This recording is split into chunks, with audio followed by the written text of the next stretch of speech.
All right, Chair Park, we're ready to begin whenever you are. So we would start with the pledge, and then you cue it over to me to do the TV coverage announcement and the roll call. Very good. Let's start with the Pledge of Allegiance. I pledge allegiance to the flag of the United States of America and to the republic for which it stands, one nation, under God, indivisible, with liberty and justice for all. I'll turn it over to you, Mr. Villalobos, for the public service announcement. Thank you, Chair Park. County Planning Commission's hearings are televised live on County of Santa Barbara Television, CSP TV, Channel 20 at 9 a.m. in the South Coast, Lompoc, San Ynez Valley, Santa Maria, and Orchid areas. Rebroadcasts of Planning Commission hearings are on Fridays after 5 p.m. on CSP TV, Channel 20. Today's hearing will also be streamed live on the county's website and will be available for download in a day or two. Thank you. And Mr. Villalobos, will you conduct the roll call for us? Yes, thank you, Mr. Chair. Commissioner Bridley. Here. Commissioner Farini. Here. Commissioner Martinez. Here. Chair Park. Here. And our Commissioner Cooney will be joining us shortly. Very good. And now I think it's a time for our agenda report from Secretary Wilson. Good morning, Chair Park and Commissioners. Before we go to the agenda status report, if we could go to the reconsider the circumstances of the COVID-19 state of emergency. Oh, that's right. Item 4, isn't it? Item 4. We had agreed at the prior hearing that we would go back in person on June 8th into the Santa Maria hearing room. However, in order to have our June 4th hearing or June 1st hearing, we do need to make these findings again because the prior findings would expire by June 1st. So if we could make the findings and direct staff to continue to hold remote hearings, that would be great this morning. And may I hear a motion from one of the other commissioners on that? So move. Second. Right. And Secretary Wilson, does this require public comment? Chair Park, if we do, I think it would be advisable to have a public comment before we take the roll call, if there's any on this item. Let's do that. And Mr. Villalobos, can you determine if there's anyone who wants to make public comment? Thank you, Mr. Chair. We didn't have anyone sign up for public comment on this item, but we do have one speaker present. I think for an item on our standard agenda, if you would like to speak on this item, raise your hand and I'll call on you. I don't see a hand raised, so I'll take that as a no. Very good. Well, we've had a motion and a second. Mr. Villalobos, will you please conduct the roll call for this motion? Commissioner Bridley. Aye. Commissioner Farini. Aye. Commissioner Martinez. Aye. And Chair Park. Aye. Motion passes 4-0. Very good. And now I think we can go to the agenda report. Is that right, Secretary Wilson?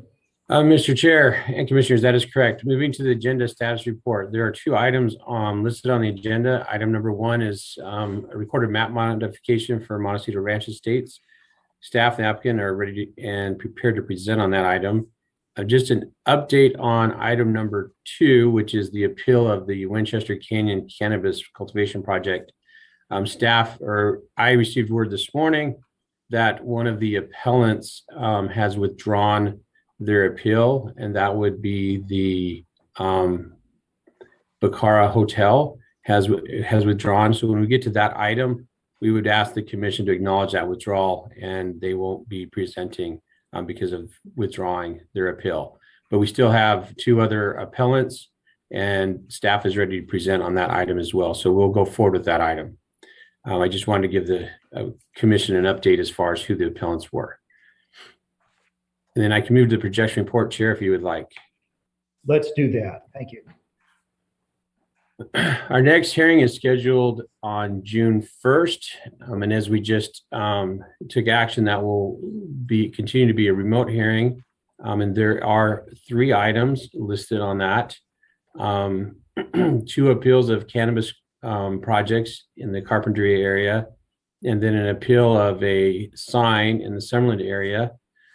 And then moving to June 8th, and as we talked about, there are, that will be our first in-person hearing since COVID, and that is projected to be, or not projected, we have scheduled that to be in the Santa Maria hearing room.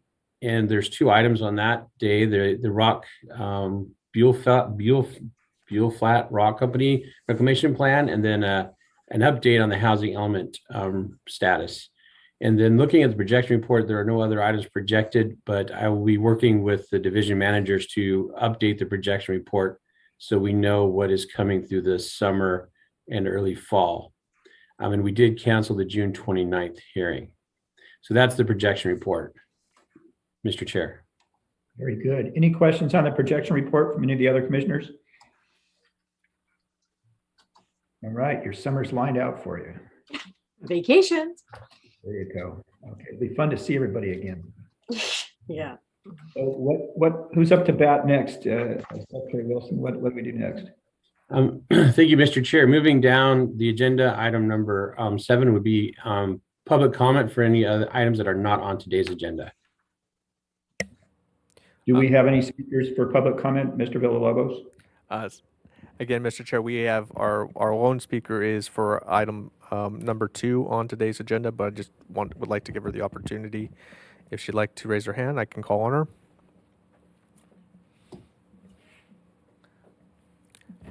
Again, I don't see a hand, so I don't believe we have any public comment for items not on today's agenda. Good. And what's next? Is it our director's report? Mr. Chair and Commissioners, the next item would be Planning Commissioners' informational reports. That's right. Anyone have anything to report on?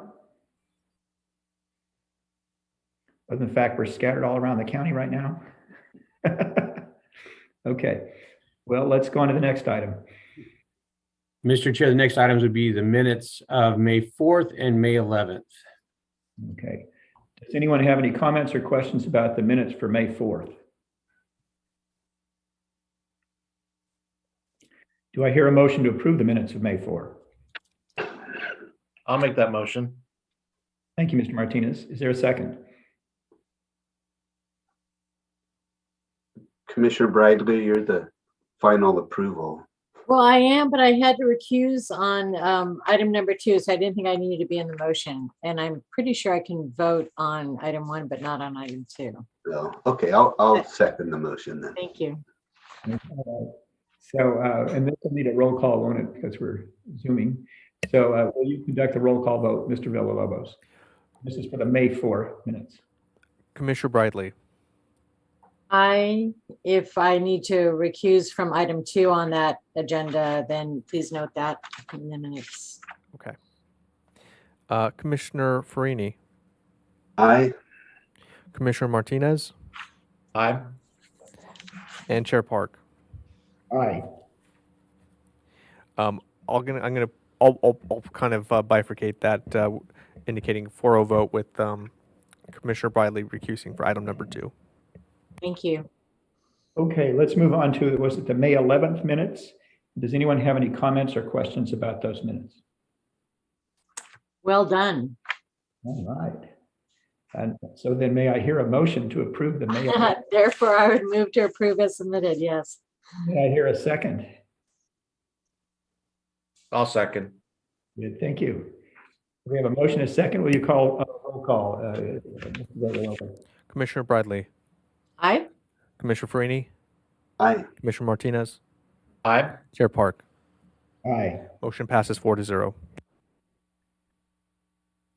Very good. What do we have next? Is it director's report? Mr. Chair, that is correct. The next item will be the director's report. But I know I'd get something right. Good morning, Mr. Chair, members of the commission. I have quite a bit to report from the board. We've been busy this May with the board. We were at the board on the 17th of May. The Vandebos appeal was heard. That was in San Ynez Valley. It was an appeal of a single family home, and the board denied the appeal and approved the project, consistent with the Planning Commission's recommendations. There was also the ADU appeal in Summerland. The board denied that appeal of the ADU and upheld the Planning Commission's decision. And then they heard the appeal that solely went to the board. It's the appeal of the director's determination that Santa Barbara Ranch was in compliance with its development agreement for fiscal year 2021. And the board ended up supporting the staff's or the director's position, my determination, denying the appeal. I should note that this fiscal year, we determined that they were out of compliance, or I shouldn't say fiscal year, the year of 21-22, we determined they were out of compliance with the inland development agreement, and they are working on bringing a resolution to that by finding a location for restoration, which is a key element of the conditions of approval and part of the development agreement for that project. So we will be continuing to work with the applicant on that. Then on the 24th, yesterday, we had another busy day. We had the grand jury response on idle wells, and the board provided the final response. We did some additional analysis for them. We had been there previously. They asked us to go back and provide a multi-jurisdictional report on what the inspection process looks like from CalGEM, County Fire, County APCD, and P&D. And we did had an interesting presentation, and we discovered through this process that we are actually the only county between Monterey, San Luis, Ventura, and LA that has a petroleum unit in the planning department that goes out and does annual inspections. So we do more inspections than the other surrounding counties. And CalGEM was present, talked a little bit about their programs on how they are trying to incentivize operators to properly abandon their idle wells through an idle well management plan. So the board directed us to work with APCD and fire to talk about how we might be able to be monitoring potential methane leaks a little more regularly. Currently, APCD does monitor methane leaks, and they're the ones that respond. They are the ones that have the equipment. It's quite expensive equipment to do that.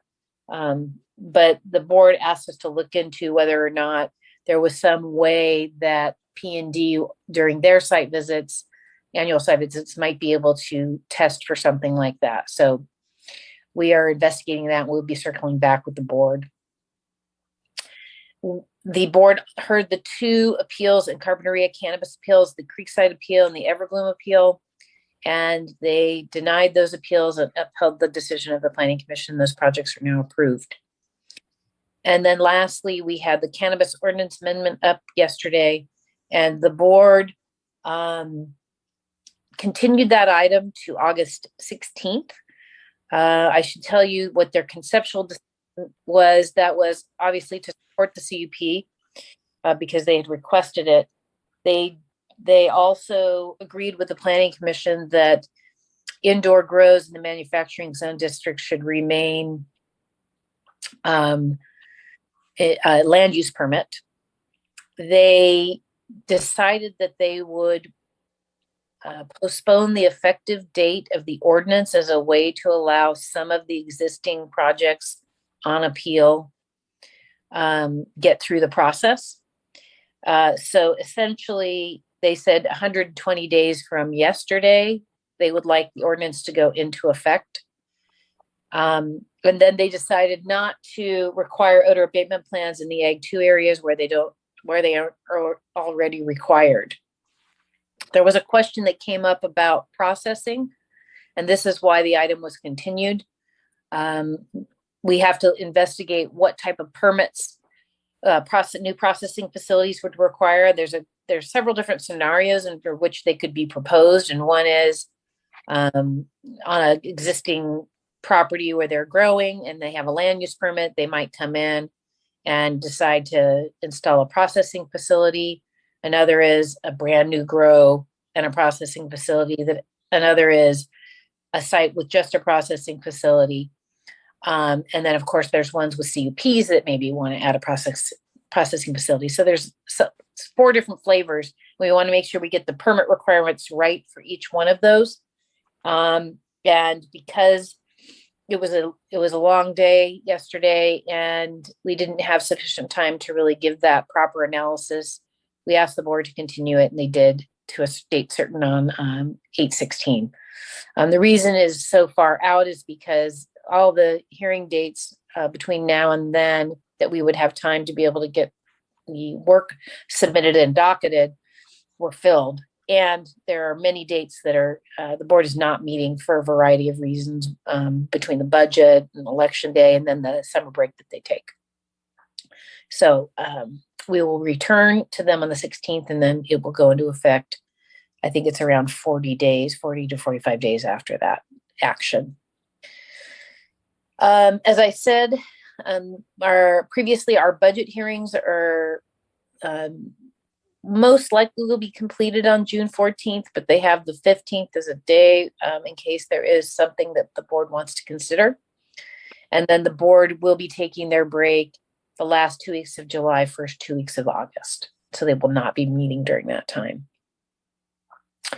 The other thing I wanted to let you know is that we will be taking a telecom fee ordinance update to the board on the 24th of June, and that relates to a settlement agreement that the board entered into to reduce fees in line with the FCC ruling.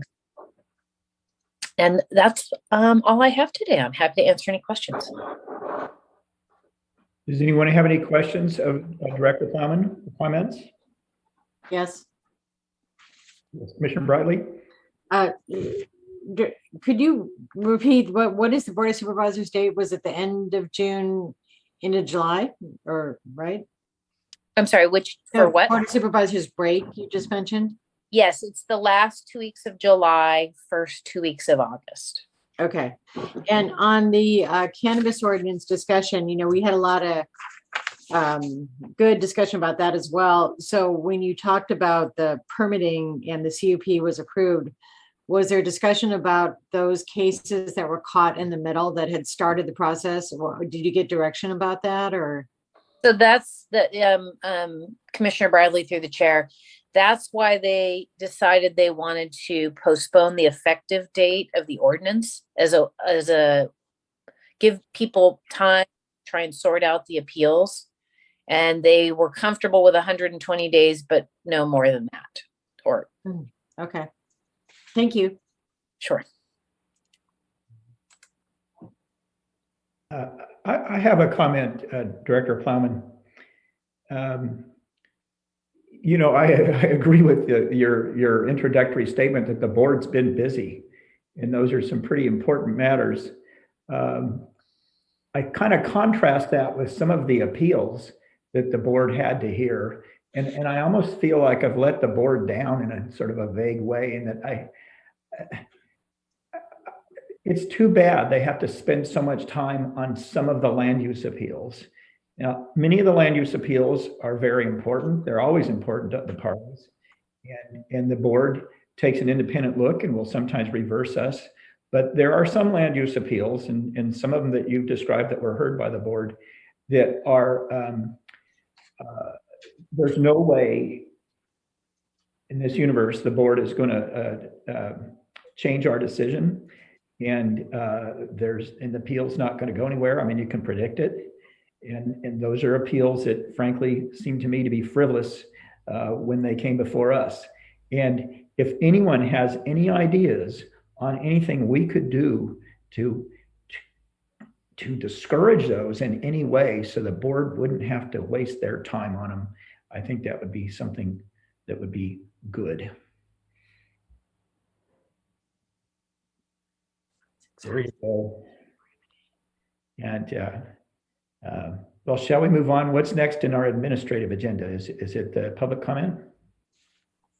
Mr. Chair, we covered public comment, so I think we're done with the administrative agenda. If we could, I see Chair Cooney's bubble on. If we could take a short break and see if he's online with us, that would be great.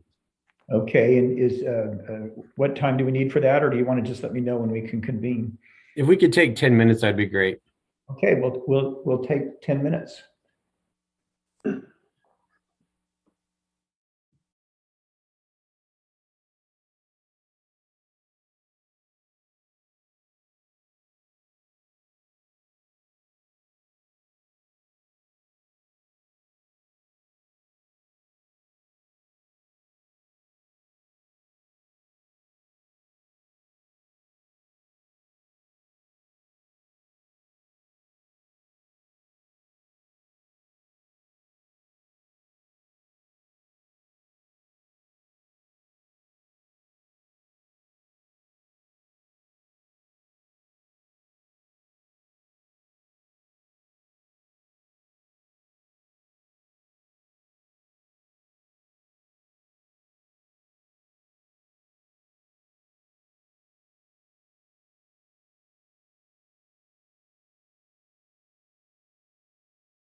All right, Chair Parker, we're on the air whenever you're ready to begin.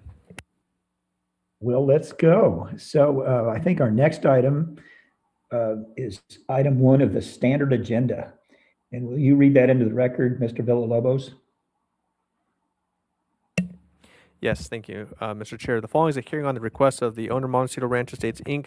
to consider case numbers 21 RMM2 and 22 CDP 49, and to approve the addendum to the final mitigated negative declaration, case number 11 NGD 20, for the Montecito Ranch Estates recorded map modification and lot line adjustment pursuant to state guidelines for implementation of the California Environmental Quality Act. Okay, well, let's start by asking if any of the commissioners have ex parte meetings or communications to report.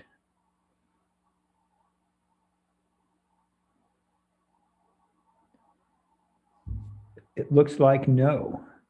So let's move on to our staff presentation.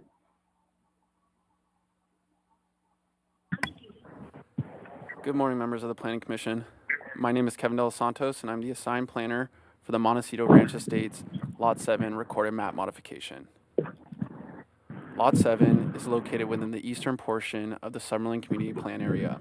The project site is located approximately 500 feet east of Greenwell Avenue and 1,500 feet north of Via Real.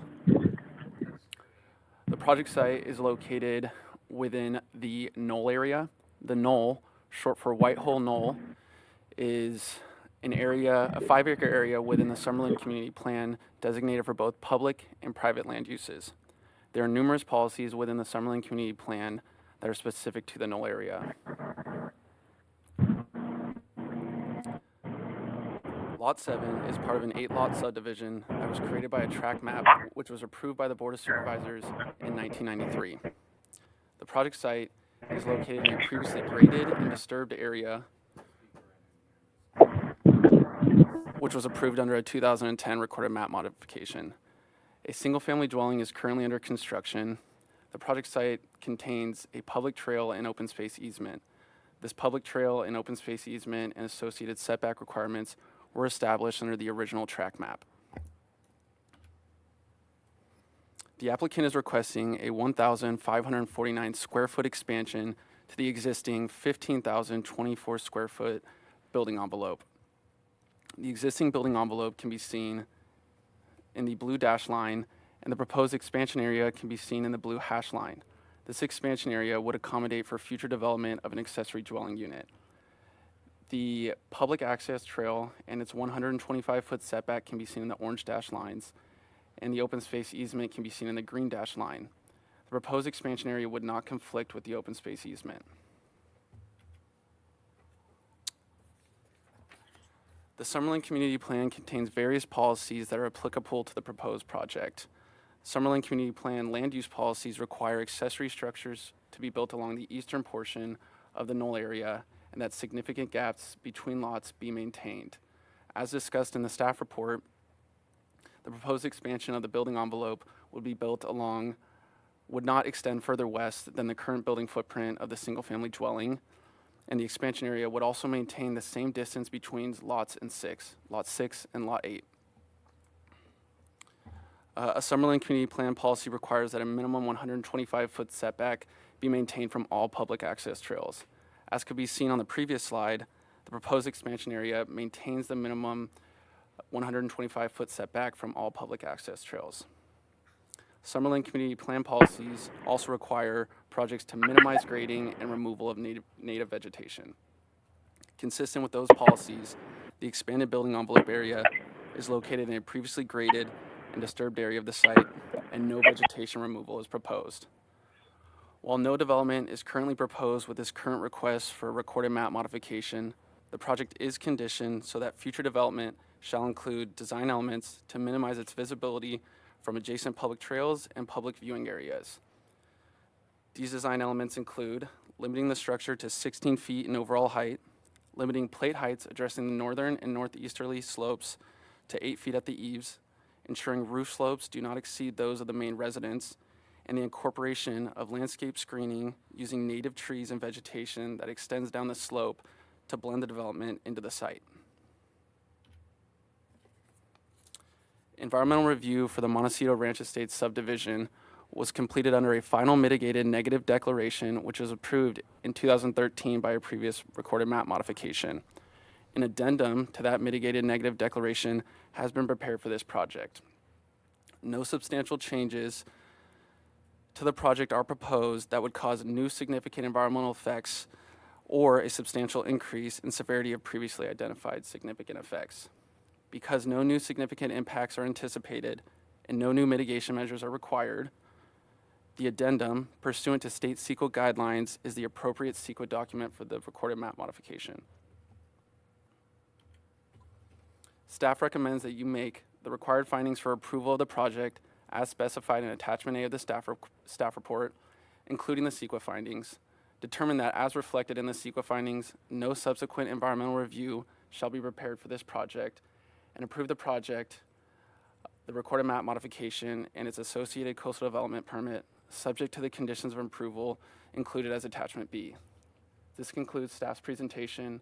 We're available to answer any questions and address any concerns you may have. Thank you.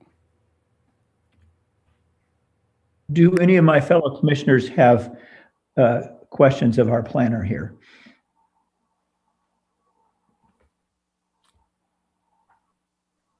Yes. Chair, this is Commissioner Cooney. I just wanted to let everybody know that I heard the staff presentation clearly. I'm driving to a place where I can get access, normal access, so I'll be continuing to monitor in the meantime. Well, I'm sorry you have to struggle with the third world conditions of Montecito, but we appreciate your effort to stay involved. And I think I heard from Commissioner Briley, you had questions, is that correct? Yep. Why don't you So, Mr. De Los Santos, thank you so much for a concise staff report. And I'm familiar with this site because it was super controversial back when Mr. Cooney was on the Community Plan Advisory Committee. The question I have is actually very simple. Did this request or even the previous map modification go to the advisory committee in Summerlin or to the SBAR for input? Commissioner Bradley, through the chair, I don't believe so, no. Okay. That's all my questions. Okay, if no one else has questions of Mr. De Los Santos, I have a couple. Mr. De Los Santos,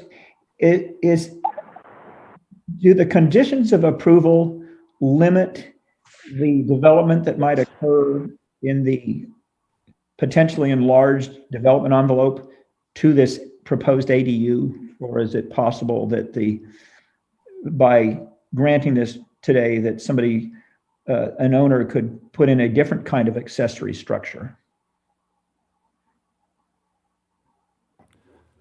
Chair Park, the conditions of approval are specific to development of an accessory dwelling unit at the request of the applicant.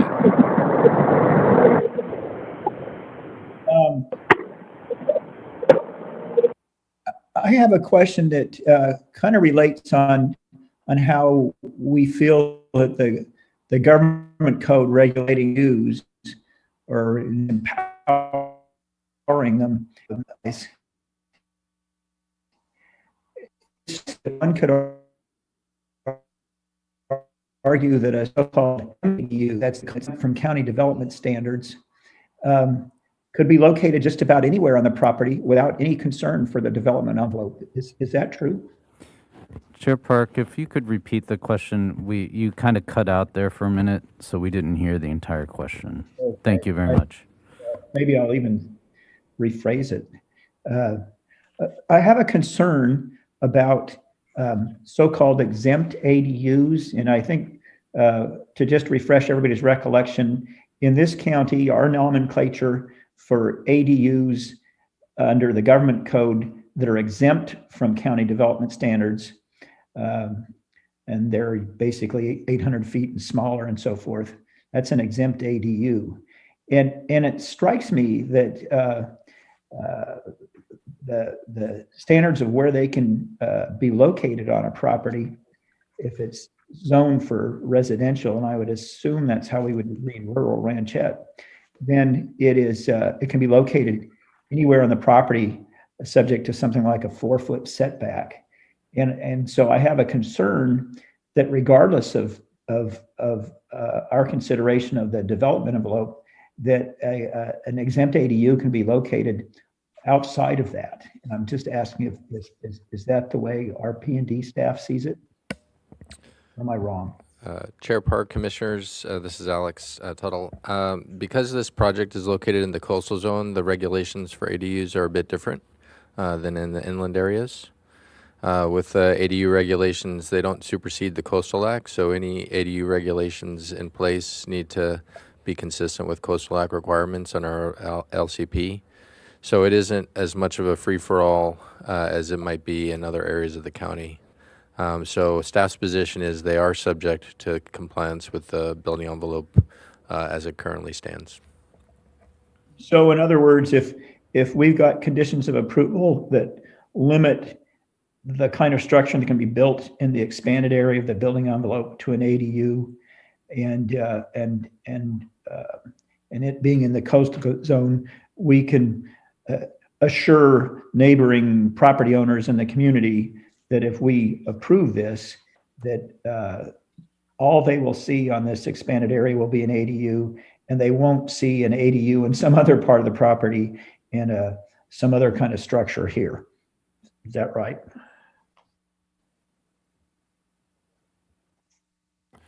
Chair Park, that's correct. At this time, they would be subject to build ADU in the proposed expansion area. Great. Well, thanks for your thorough work on this. Let's move on to the applicant's presentation. Members of the board, hopefully you guys can hear me. I can hear you. Okay, this is Michael Stroh with DMHA Architecture. I am the agent for the owners on this project. Mr. Stroh, how long do you think you'll need for your presentation? Maybe 10 minutes. Okay, let's go for 15 or less. Thanks. Sure, of course. So the reason that we're here today is essentially that in the last round of recorded of lot line adjustments and recorded map modifications with respect to these 8 lots for Montecito Ranch Estates and the development envelopes, a few things have changed since then. And so there were very specific reasons for the lines moving. And I know that was a very political and very lengthy set of discussions and hearings. And at long last, the mitigation measures were put in place, and the adjustments and modifications were approved. And so the interesting thing is what happens when you have an 8-lot development, a minimum lot size of 5 acres for each of these. The largest lot's about 8 acres or so. And generally, what becomes of that is that it becomes one of the largest lots you get some fairly large houses available to be built. Based on the Summerland community and county zoning. So, but the interesting suffers from the hill at the end of a cul-de-sac. And so, Kevin, if you could go to page 12.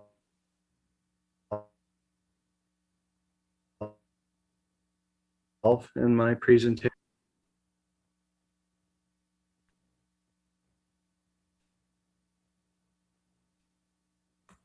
I mean, I've been in front of you before on other issues related to this site. But yeah, if you could go to page 12, that would be great. So as you can see, we have a fairly large building site. It's over 6 acres. But what we have is we have a development envelope on this site of 15,000 square feet. That is by far the smallest development envelope of any of the other 7 sites by a significant margin. And that's all fine and good. And we've worked within the rules of to develop the house that's under construction there. There are a significant amount of rules on the White Hole Knoll. We know why they're there, and we've worked through those. But what's happened is now, of course, state law over the last few years has changed and allows ADUs to be built on pieces of property. So what happened is these sites went from the ability to build an 8,000 square foot house based on the size of the lot and including the garage, plus 3 accessory structures, a pool cabana, an artist studio, or a guest house. And now they have the ability to build an ADU in lieu of a guest house. On this particular lot, having been the architect of the other sites, I can tell you that that's typically not a problem. There is generally plenty of room.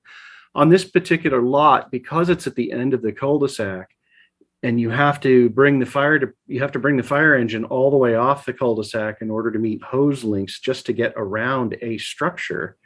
You end up eating away about half of that 15,000 square foot development envelope for pure circulation, because you have to have your garage, you have to have your guest parking, and you have to have your fire truck turnaround. And so we developed a house that is, the house itself is around 5,200 square feet with an attached garage. And even that is significantly smaller than by well over 1,000 square feet to any of the other approved developments on these lots. And so what we've been looking for is, because of the way the rules work with the White Hole Knoll, you couldn't come back here and say, I want to build an addition and a bunch of accessory structures on the western side of this house, which is the only area still available within the development envelope. You couldn't do it because there's actually part of the conditions of approval for the overall site with the White Hole Knoll is to push the houses back on the knoll as far to the east as possible, which is what we did. And so we have explored the idea of putting an ADU within the existing development envelope on the western side, but it violates one of the tenets of the conditions of approval. So we approached the planning department and said, hey guys, we have an idea here. This is out at the prow of the of the site. Yes, it was all graded and it's already disturbed. There are mitigation measures in place for that, whether it be the berm around the top edge of the knoll, or swale drainage, or there were substantial mitigation measures required as part of all of that work in 2013. So what we decided to do, if you could go to page 12, which is I think 2 pages further, and zoom in here. So what we decided to do was actually within the boundaries of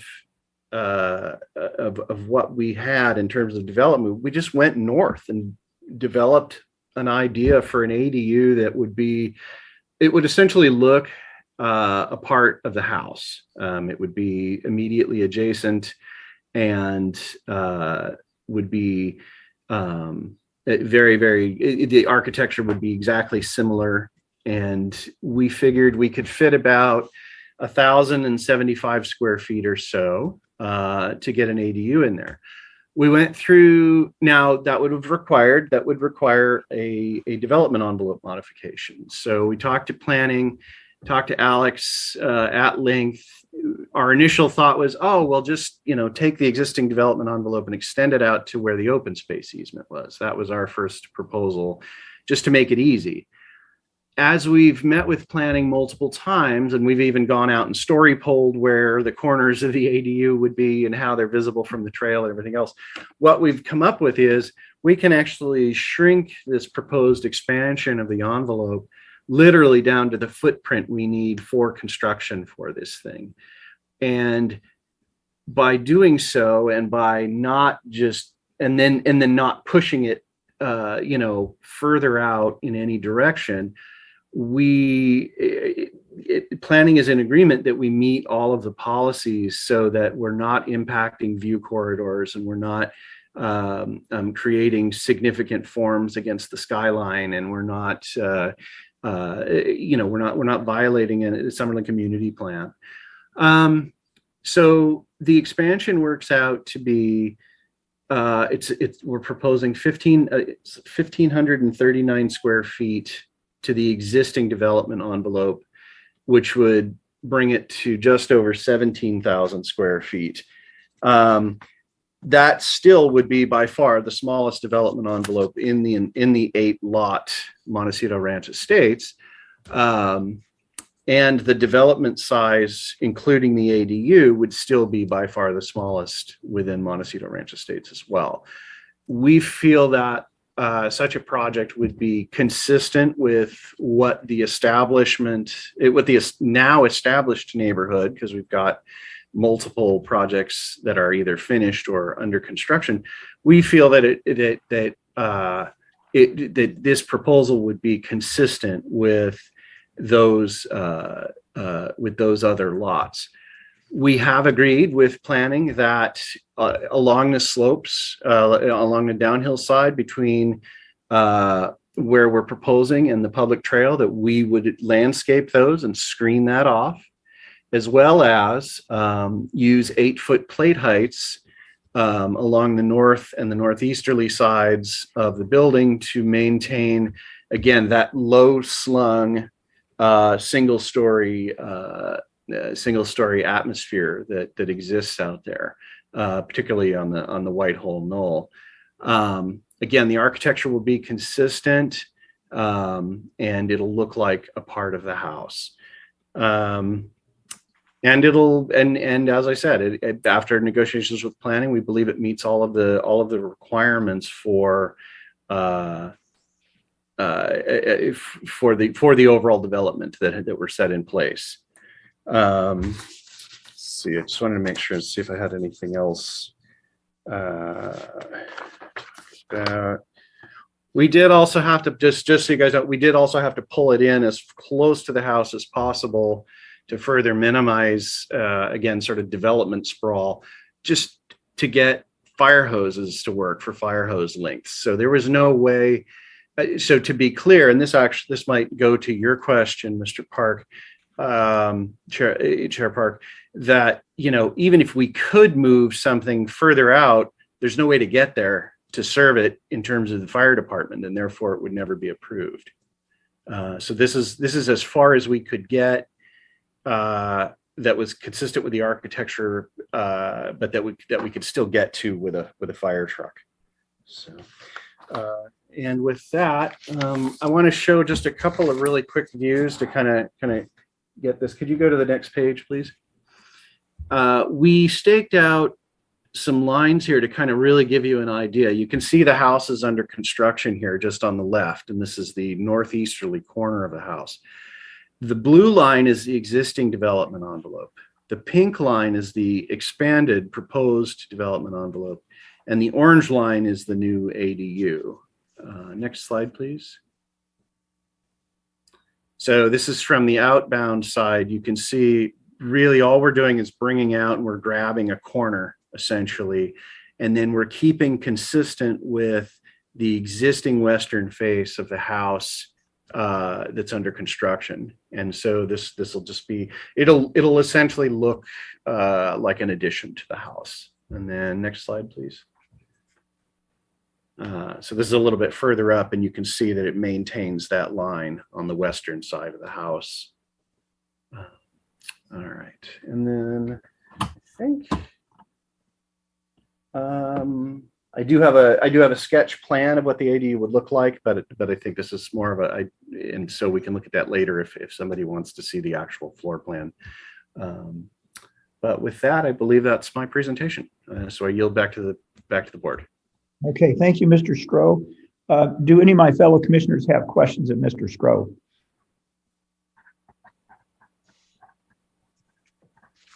Okay, Mr. Stroh, I have a question for you. Sure. I appreciate your effort to limit the expansion of the development envelope as much as possible into, as you put it, essentially the footprint of the ADU. But, we want to do this right if we're going to do it and not have to come back, right? And so a question I have for you is it possible there will be utilities or concrete flat work or drainage improvements for this ADU that will fall outside the revised development envelope? I mean, is it enough? Is the 1,500 square foot expansion enough to accommodate those kinds of things aside from the construction of the building itself? To answer your question, yes. Because the edges of the proposed ADU are not just right up against the proposed development expansion, it provides these little sort of slots where we can screen out things like condensing units and electrical panels and gas stubs and such. And therefore, we actually have, and we pretty well know where all those are going to go, and therefore there is ample room to address those issues.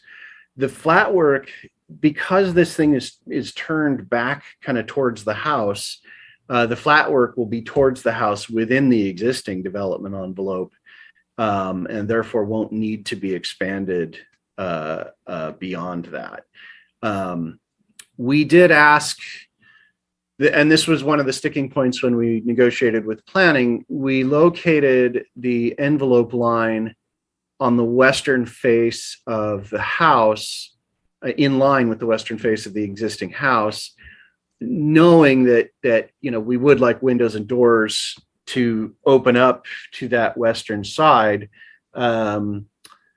The response we got from planning to expanding the development envelope further in that direction to pick up a patio, if you will, was not met with agreement. And so we pulled it back, and like I said, we recognize that this is really more about the view than to the ocean, but the doors and things like that will open back towards the existing residence, and therefore not require a bunch of flat work out there in the envelope or outside the envelope.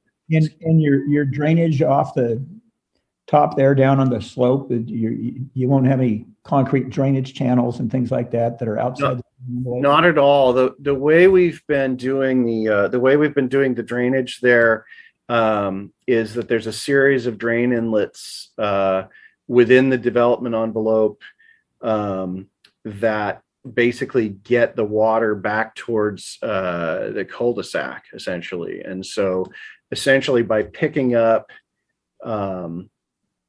probably 1 to 2 more inlets and putting them in line with that, we would mitigate any need for additional infrastructure. Okay. Well, thank you, Mr. Stroh. Mr. Villalobos, do we have any folks in the public that want to make public comment on this project? Mr. Chair, I believe both of our speakers are here for the next item. Okay. And I would imagine we don't need rebuttal from Mr. Stroh because there's been nothing to rebut. Do we have any further presentation by staff? Any comments or rebuttal or anything you'd like to clarify? Chair Park, no, we don't. Okay. And any further questions from my fellow planning commissioners of staff? Well, then let's go on to deliberation. I have one really quick question. Okay. And is this Mr. Martinez or is this Mr. Cooney? I'm not following this. Either one. Oh, Mr. Martinez, why don't you go ahead first? Okay. Thank you, Chair. My question is has there in this development, has there been ever a request as the one we have before here to build outside of the building envelope? Or is this a first in this development? This is the first time. I have worked, just so you know, there's 8 lots. Lot 3 was developed before I got involved, but I've been involved in all the work on all of the other lots. So the other 7, and that I'm aware of, there isn't anything that's been asked aside from fencing, which is allowed with a bunch of restrictions outside the development envelope. There hasn't been any requests.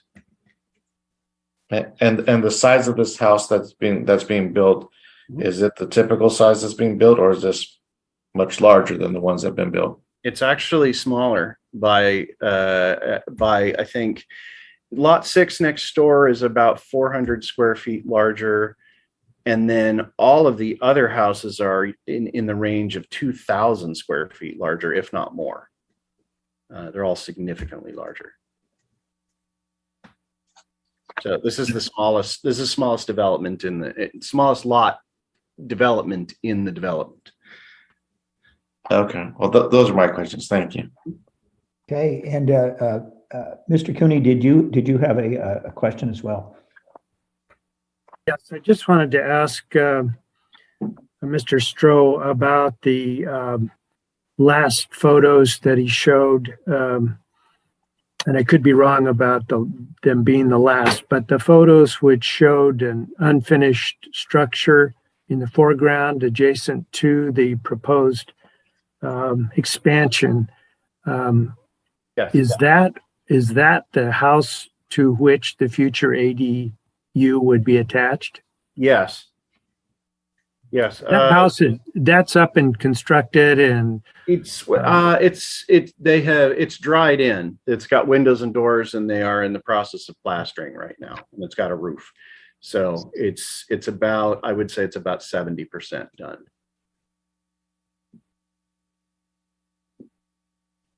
Thank you.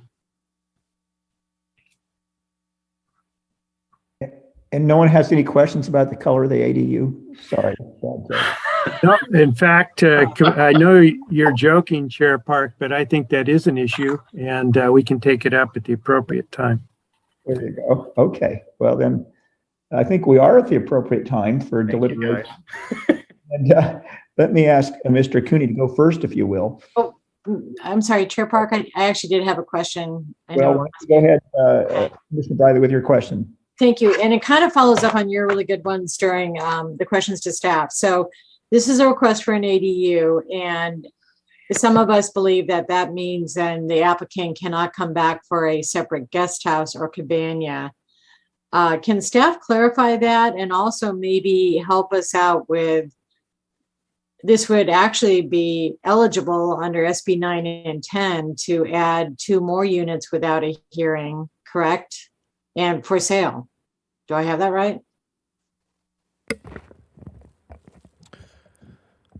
Commissioner, Mr. Park, commissioners. So there's a lot in there, but as far as SB 9, again, for similar reasons to the ADU regulations, this is coastal zone, so things operate a bit differently in the coastal zone. SB 9 regulations, once again, don't supersede Coastal Act, so there is not that opportunity at this time. That would require an ordinance amendment. And as far as a cabana or guest house, I mean, theoretically, they could construct other accessory structures, but they would be confined to the envelope. And as the applicant described, there's not really any other opportunity within the existing envelope or within the expanded envelope to construct any other accessory structures. What's not shown on the plans or in any of the images you saw is there is a pool that is going in within the envelope in front of the house. So that's going to take up much, if not most, of the remaining area. Okay, thank you. I had a little bit of a problem following Mr. Stroh's presentation because my screen kept on centering on his screen, not the CSB TV, but I looked at the PowerPoint beforehand. So thank you for explaining that the pool is going in that what seems like an empty spot now on the lot. That was all my questions. Thank you. Very good. Well, Commissioner Cooney, are you ready to start our deliberations? I am. And I will start by saying it's awkward, and I apologize that we didn't have power in my office this morning suddenly at 9:01. It went out, and I scrambled to find a way to communicate. But I did hear the presentation of Mr. Stroh, and what strikes me is I think others in the neighborhood. I took a drive up to the top of the Summerlin Hills and looked across at this site. And it really brought back to me the reason that the community is so concerned about development on this particular subdivision. And so I'm very, very reluctant to expand 1 inch for more construction. It looks very barren, except for the buildings, and it really is an issue of density, lack of density, and no perceived effort to conceal the structures by the use of vegetation planting and what I'm wary about in this case is that if we approve this requested map modification, that becomes part of the parcel itself, and we do not have, at least my understanding, significant jurisdiction over the subsequent appearance of the ADU. And everybody talks about it as though it's just one project, but our staff report is careful to say all before us now is the request for the map modification. And I think we will not be able to step in, or at least there's a good question if the decision is made down the road by the developer to paint the ADU white. Now we could argue that issue, but we're all fresh in our minds, concerned about the fact that a very present appearance is going to diminish what has been very carefully reserved up to this point by restrictions on the main lot. So I would have a great deal of trouble to approve at this stage until and unless we can nail down some conditions on this particular lot, which assure surrounding neighborhoods that we're not just going to see another Stark building next to the one that's been constructed.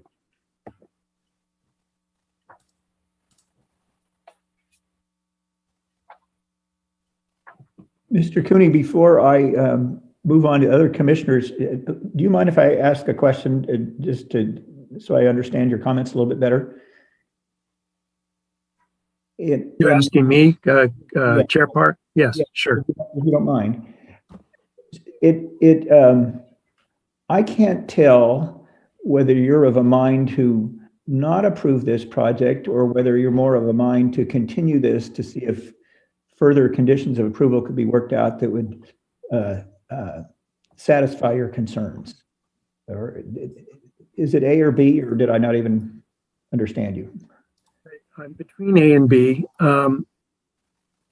My understanding is, and Mr. Pettit can certainly correct me and us if I'm wrong about this, but the request for a modification of the subdivision map for this expansion is within our discretion. If this was an ADU being built on the regular lot, the lot that has been established, we wouldn't have the jurisdiction to address any of the issues that have concerns surrounding neighbors for miles away that can see this site very obviously. So I really think that we can, at this point, or at least should, subject to the opinion of council, we should do what we can before we approve any map modification, make sure the conditions are as restrictive as we can make them, assuming that we're going to have to deal with a building we will not have jurisdiction over and won't go to the BAR, as I was informed by Mr. Tuttle yesterday. So, yeah, if it's only our choice today to accept the map modification and approve it or not, I would vote against it. But I would think if the applicant's interested in working with staff to ensure that we can somehow mollify the starkness of the proposed expansion, we could come to a place where I would be at least willing to consider approving the project. I'd like to speak to Commissioner Cooney's concerns when it's the appropriate time for me, but as the acting chair, I'd like to hear from the other commissioners first. And so who would like to be next up to Pat?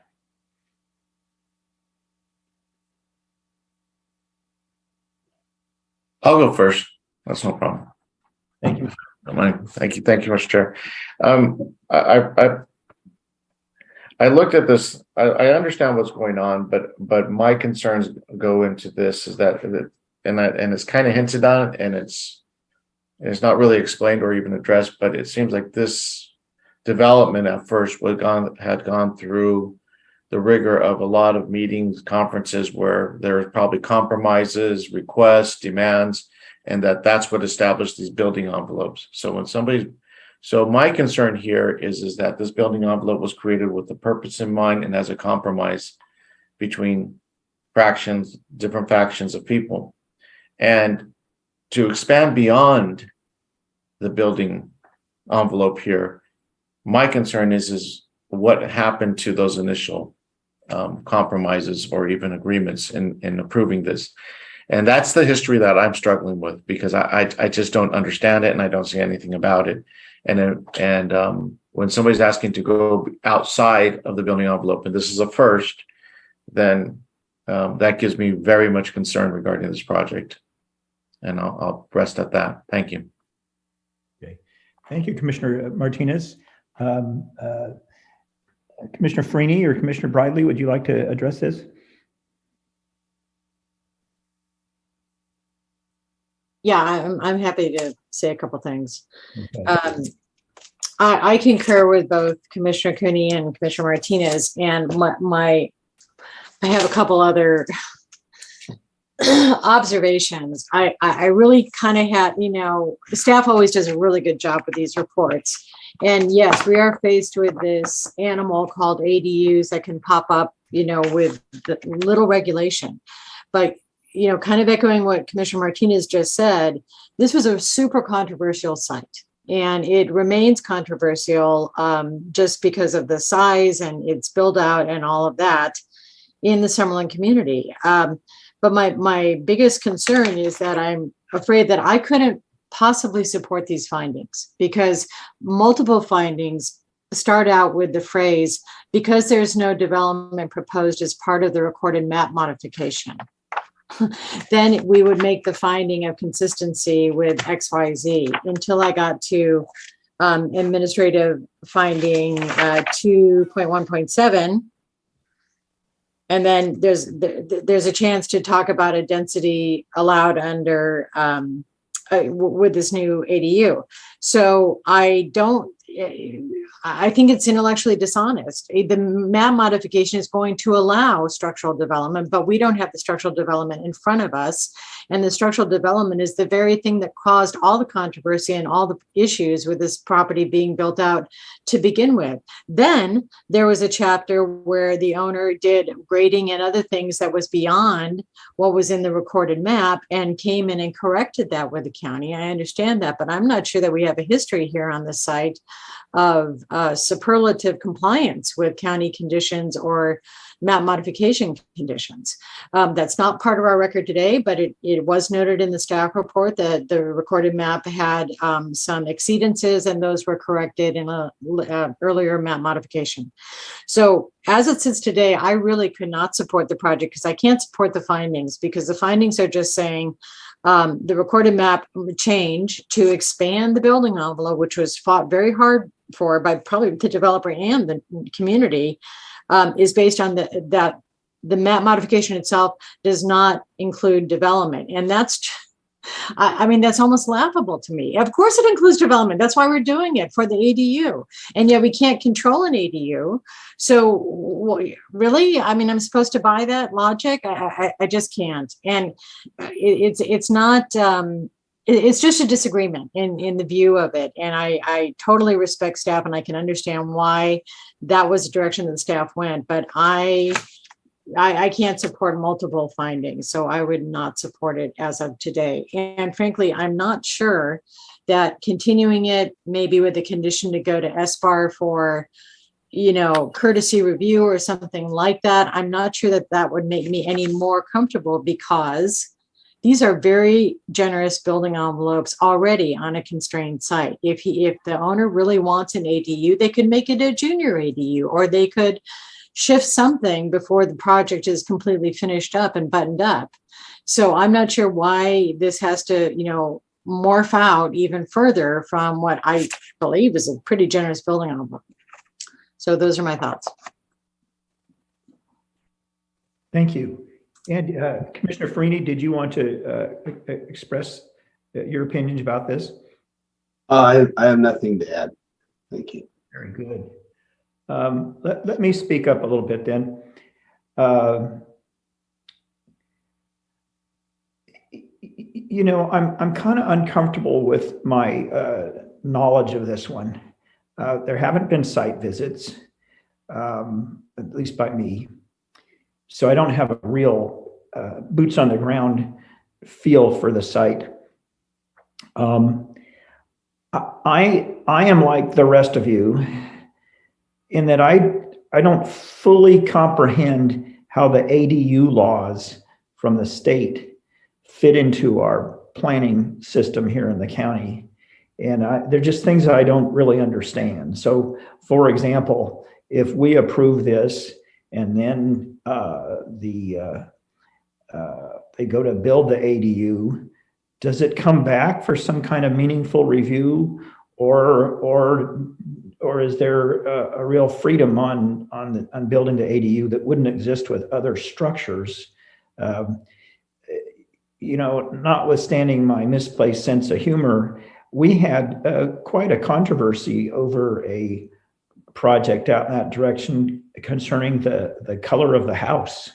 And it got a lot of attention by members of the community. And you wouldn't want to have a certain color for this house that fits what the community expected. And then because of the liberality of the ADU laws, then this thing is a stark white beacon of brightness. Who knows? So I'm just not familiar enough with how all this works out to understand this stuff. And I said, I doubt anybody else is right at this point in time. So I can understand the concerns of the other commissioners.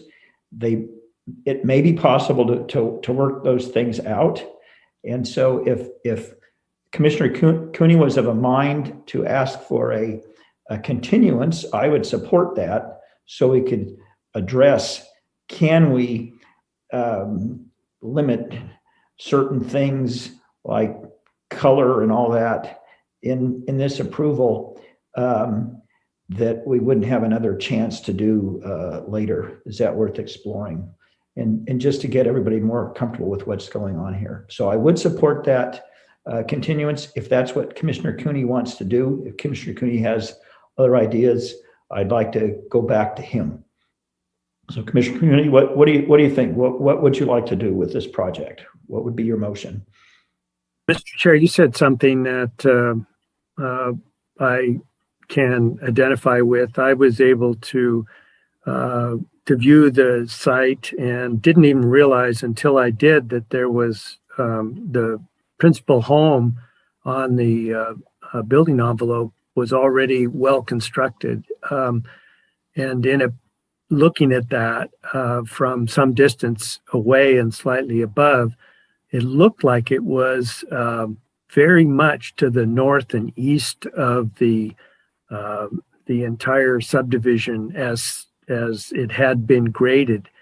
And to add even another 1,500 feet in that direction seems to me to aggravate the issues that, as Commissioner Bridley aptly noted, were worked out among members of the community and the developer over time. And, it seems like an easy, isolated decision to make. Can we just add another very small amount of land to our building envelope so we can build an ADU? But until members of the commission really have a chance to look at it and see how close it is. We saw the exhibits with the pink lines and the green lines and the blue lines, the orange lines, and they're all very compressed there.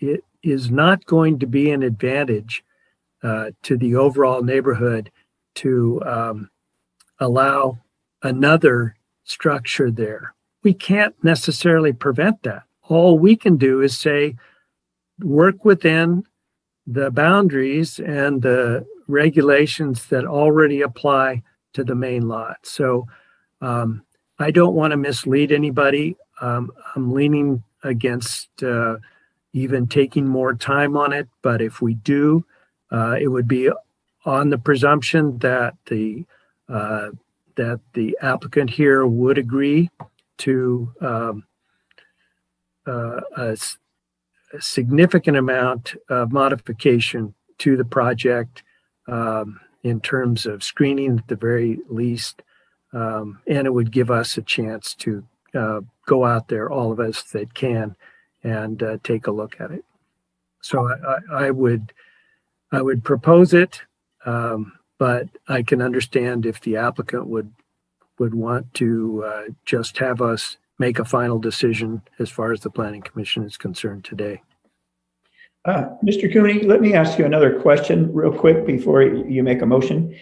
It strikes me as a little odd, given the attention that the Summerlin community usually puts into this kind of stuff and really gets into it, that there's no public comment today, and really nothing in just really one letter or email in the record. Would this project benefit from additional hearing to hear more from what the community wants, or what do you think?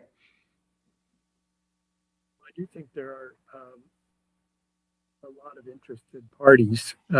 I can't explain why they haven't appeared today, but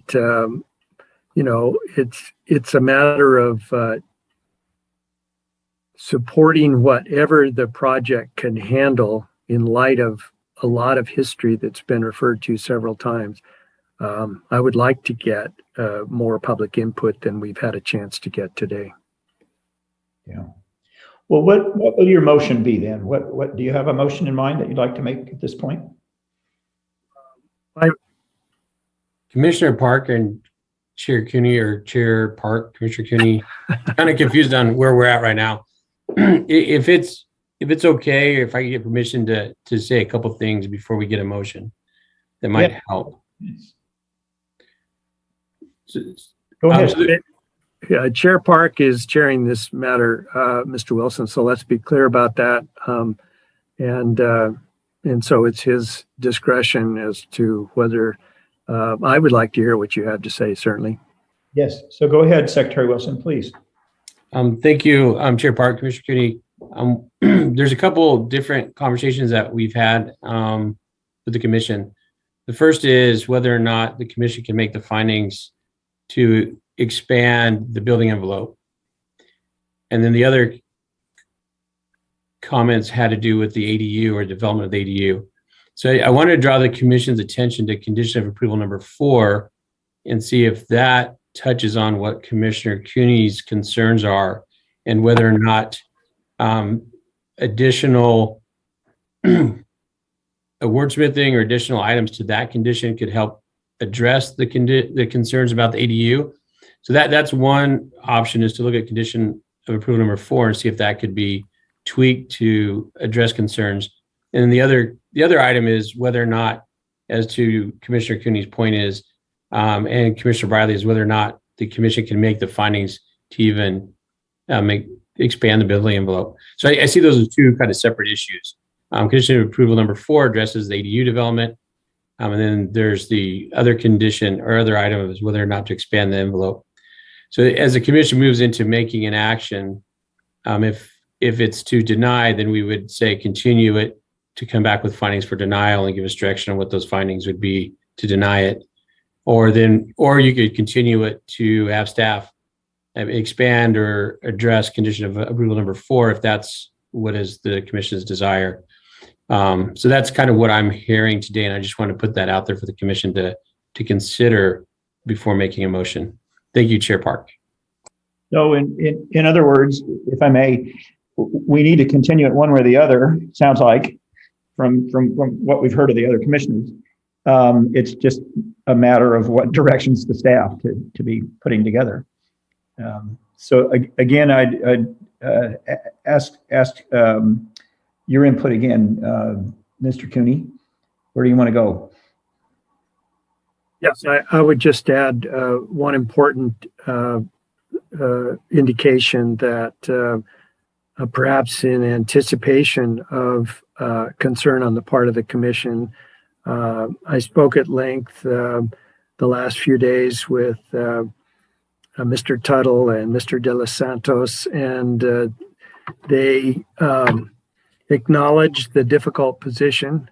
The staff report is careful to separate the request before us from any future building or grading. That makes me nervous, but we may end up there. I would like to explore the possibility of tightening the issues that staff has identified, and perhaps we can, with condition number 4, expand enough to make it acceptable. I just am not prepared to go forward with a motion to approve the project today. Okay. Are you prepared to make a motion to continue it? Well, I think the applicant ought to indicate that they would accept that as opposed to denial. I think so, but I think that Secretary Wilson has reminded us, as he's had to every time I've spoken in the last 4 years, that when we are of a mind to deny, we still need to continue it so they can prepare adequate findings. So it sounds like there's not a mood to approve the project today from anyone that's spoken to it, but there'll need to be a continuance to either further address the project, or even if the mood is to deny it, there still needs to be a continuance with directions of staff for preparation of other findings. So I think what we need to hear is a motion for continuance, and then a statement of what the direction should be for staff, so it can more appropriately deal with this when we next hear it. Okay, I'm willing to make that motion that we continue this matter to an appropriate date, request that staff prepare findings for denial that we would have before us at our next meeting. And in the meantime, we're certainly open to further discussions with the applicant regarding the proposed denial. Okay. And do I hear a second to this motion? Second. Commissioner Park our Chair Park, sorry. Commissioner Cooney, just if we could amend the motion to pick a date certain. Looking at the projection report, it's kind of wide open right now. We have, I would recommend going to either July 6th or July 13th. as a continuance. There are no items projected for either of those dates at the moment.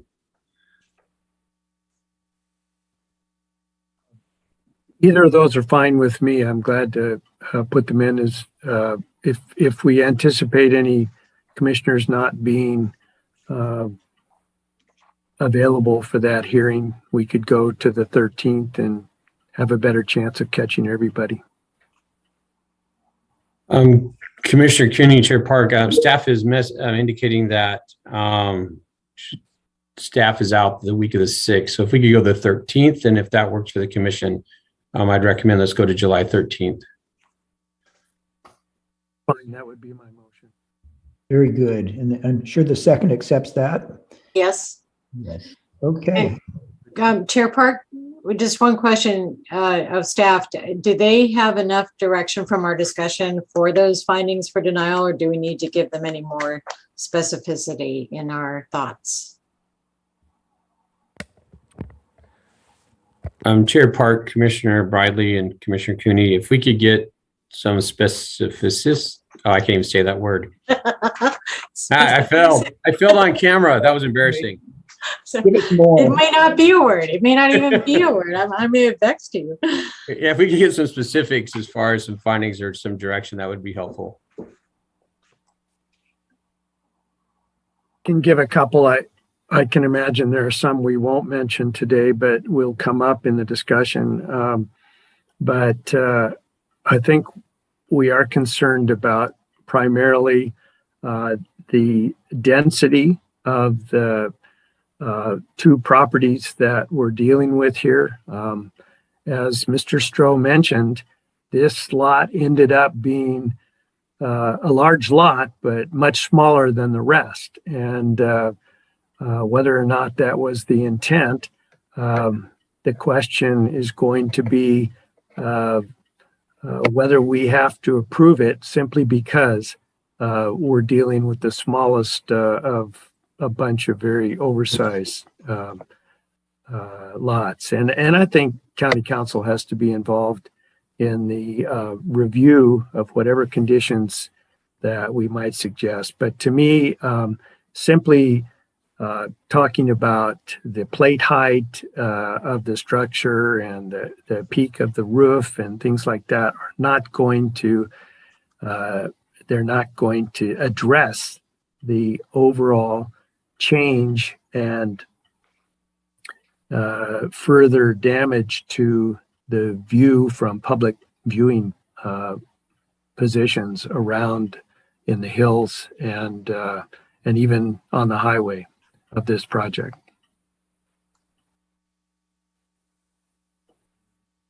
Okay, does anyone else have anything to add with respect to specificity of directions to staff? See, I got the word right. I had to practice. Yeah, Chair Park, yes. I would zone in on finding 2.1.7, which is the recorded map modification, or, truncating that does not result in an increased number of dwelling units or a greater density than the recorded final or parcel map or lot line adjustment. I know that's a standard finding, but the finding, reads that the Planning Commission finds that this map modification will not result in an increased number of dwelling units. And that's the finding I really have the hardest problem with, because the very function of extending the envelope would enhance the ability for an ADU to be added. And I know that may be a legal thought process that you have to go through in terms of how to write that we're not saying no to ADUs in general, but on this site with this building envelope, this map modification would allow an ADU and therefore a higher number of units. So that's the one that I think is the biggest problem for me. Thanks. Okay, Secretary Wilson, are we ready for a vote here? Mr. Chair, Commissioners, if I could just add one more request. We can. I think we're clear on direction on the findings for denial. Perhaps a little less clear on any further modifications, perhaps to the proposal that we should work with the applicant on in conjunction with the findings, so that you have both options in front of you. So if you have any thoughts or direction on maybe where we should strive towards on that component, that would be helpful. Thank you, Mr. Chair. We had a letter from David and Nancy Hill, 212 Asegra Road, which is close to the one of the closest structures off the development in terms of distance, and there are quite a few suggestions made by the Hills in terms of native plants, oak trees, and some that address the structure directly. But I felt that they should have valuable input by virtue of the fact that it's in their direct view shed.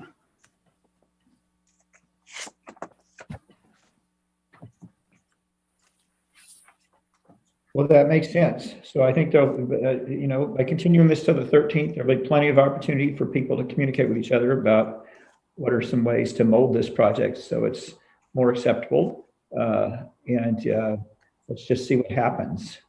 So unless there are further comments by commissioners or requests of staff, let's go ahead and have Mr. Villalobos conduct a roll call vote. Commissioner Cooney.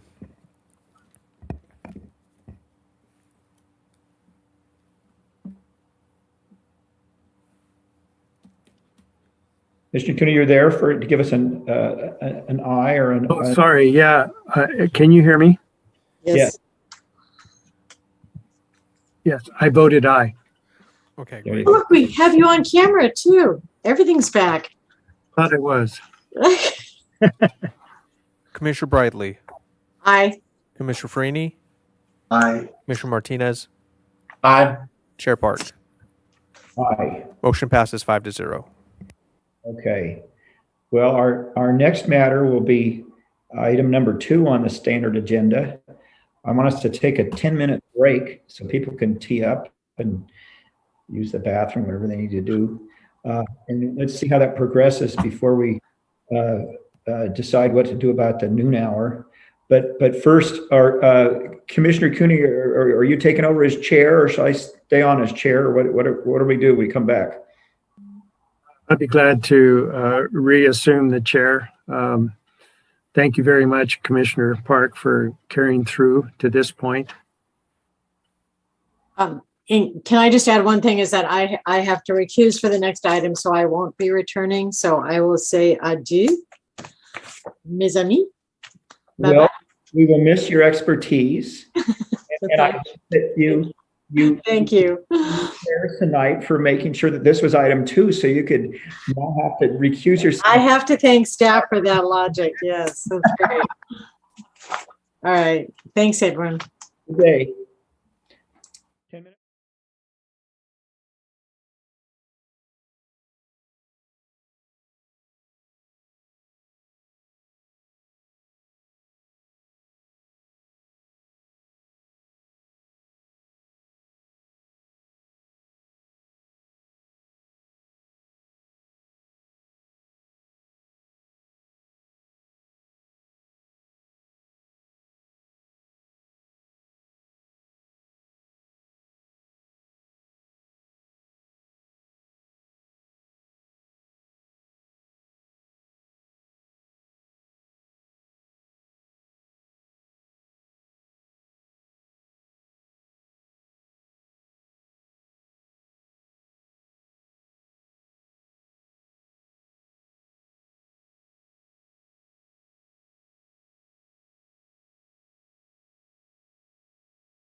So I'll prompt you when we're back on the air. Okay, we're back on the air, so I'm happy to read it now. The following is a hearing on the request to consider the following 3 appeals of the director's September 16, 2021 decision to approve land use permit case number 19 LUP 127. So consider case numbers 21 APL 49, an appeal submitted by Danny Cavaletto, agent for the neighboring property owner. Case number 21 APL 50, an appeal submitted by Mitch Menzer, attorney for CWI Santa Barbara Hotel LP. And case number 21 APL 51, an appeal submitted by Peter Imhoff, Director of Planning and Environmental Review for the City of Goleta. Okay, thank you, Mr. Villalobos. Commissioners, do we have ex parte communications to disclose? I might note that Commissioner Bridley, for those of you that weren't tuned in, indicated that she was recusing herself from this matter as a result of her relationship with one of the parties. Other commissioners, Commissioner Park. Yes, I don't believe I've had any ex parte contacts since our last hearing on this. But other than a phone conversation yesterday with Ms. Steinfeld just about the status of what was going to be happening today, as she understood it. Okay, thank you. Commissioner Green. Thank you, Chair Cooney. Yes, on Monday, I did do a site visit and met with Jack Motter and Jeffrey Kramer, the farmer operators. Okay. I had a Zoom call that was on the 23rd, that was Monday, with Ms. Steinfeld. Jay Higgins was on the call, and Jack Motter, one of the developers. So those are my disclosures. And let's see, did we hear from Commissioner Martinez? Nothing to report? Nothing to report. Thank you, Chair. All right. Thank you very much. Let's begin with our staff report. Good morning, Chair Cooney and members of the commission. My name is Chris Schmuckel, and today I'm presenting the appeal of the 222 Winchester Canyon Road Cannabis Cultivation Project. So before we get started, I want to inform the commission that late last night we received emails from 2 of the appellants. The first email was from the City of Goleta, which stated that they have partially settled with the applicant, but one appeal issue remains outstanding related to hydrogen sulfide and the hydrogen sulfide monitoring plan, which we'll discuss in more detail later in the presentation. The second email was from CWI Santa Barbara Hotel LP, who represents the Bacara. And the representatives stated that they have settled with the applicant and withdrawn their appeal in full. So this slide includes the recommended action to acknowledge the withdrawal of the appeal by CWI Santa Barbara Hotel LP and determine that acknowledging the withdrawal of the appeal is exempt from CEQA.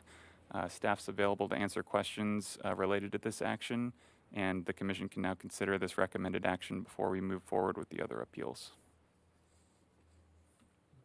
Commissioners, any questions of staff with respect to the acknowledgement of withdrawal? Just a procedural one. Do we make that action now, or is that something we do later? I didn't quite get that. I have the impression we do that now. It doesn't affect the rest of the presentation, as there are 2 other appellants still proceeding, but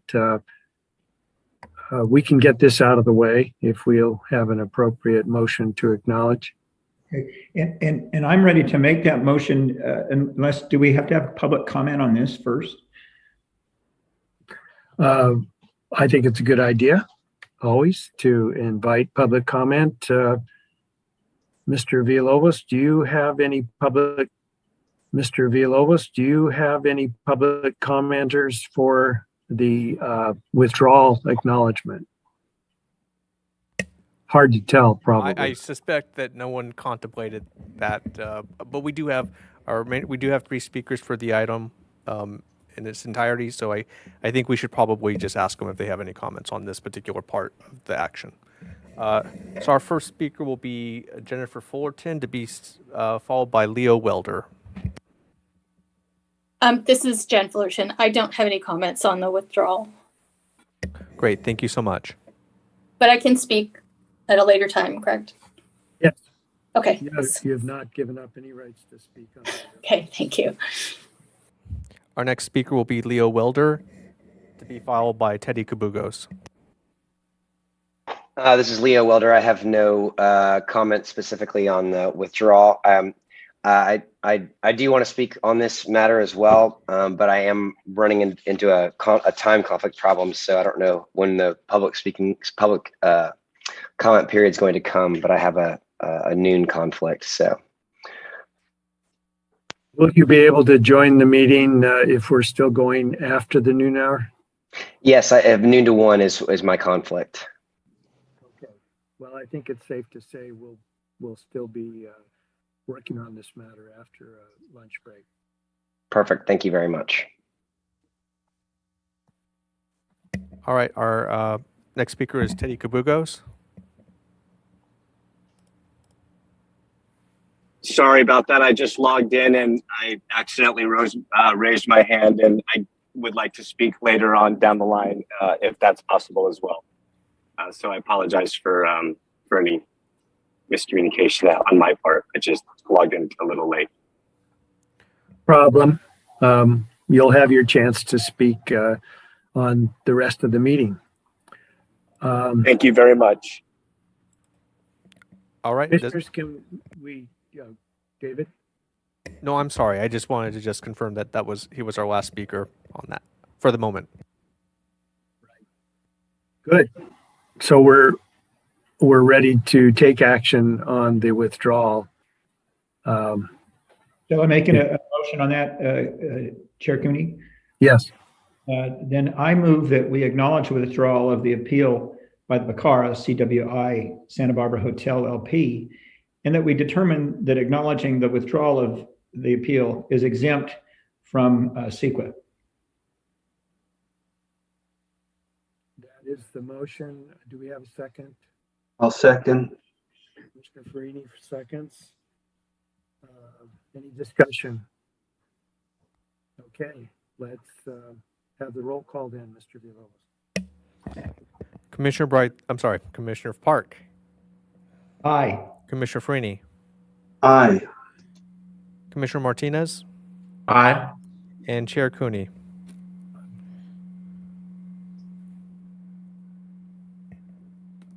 If that was an aye, then motion passes 4-0. Commissioner Cooney, I think that your audio is going in and out as you move farther away or closer to your microphone.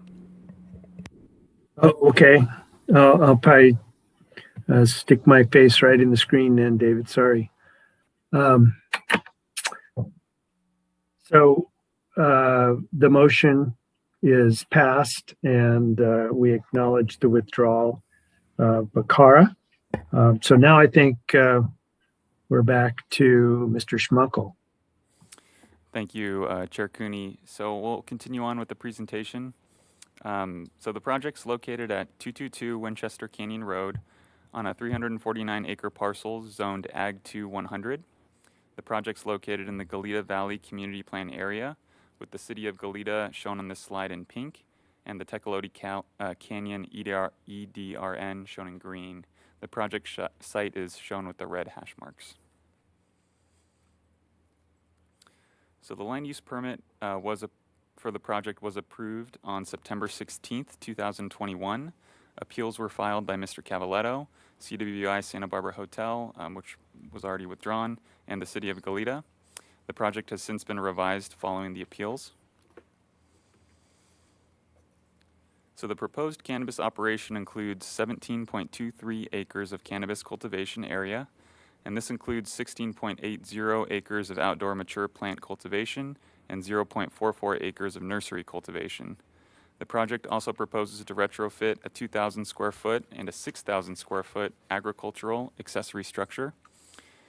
The 2,000 square foot structure will be used for storing harvested cannabis, and the 6,000 square foot structure will be used for drying and processing the cannabis that's cultivated on site.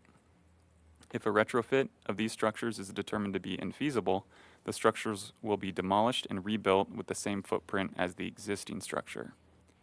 The project also includes a 504 square foot modular building with bathrooms and a break area for employees, a 120 square foot shed used for pesticide storage, and a 91 square foot shed used for storage of security equipment. Fencing and outdoor lighting are also proposed, and the project will use 6 full-time employees with up to 20 additional seasonal employees. So the project was revised after receiving its approval to include hoop structures on 11.84 acres of the proposed outdoor cannabis cultivation area. In addition to the hoop structures, the hydrogen sulfide monitoring plan was also revised to include additional details and the location where the monitors will be placed. So the site plan for the project is shown on this slide, and the left side of the slide is due north. So the proposed cannabis cultivation area is shown in green and is located on the north side of the parcel over in this area. The structural development is located on the east side of the parcel and is shown in dark blue. And structural development is clustered together, and Winchester Canyon Road also runs down the center of the property, and Winchester Canyon Creek it runs parallel to the road for much of the property as well.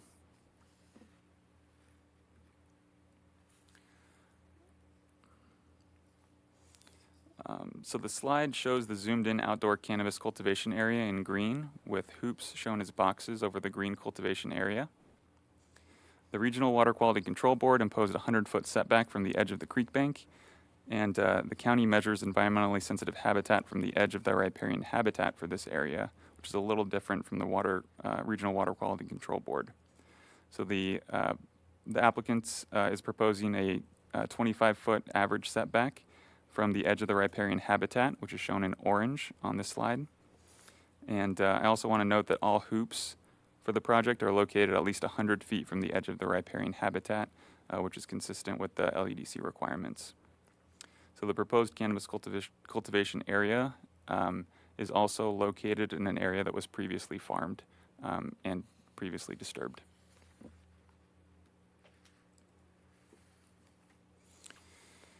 So this slide shows the area where structural development will occur.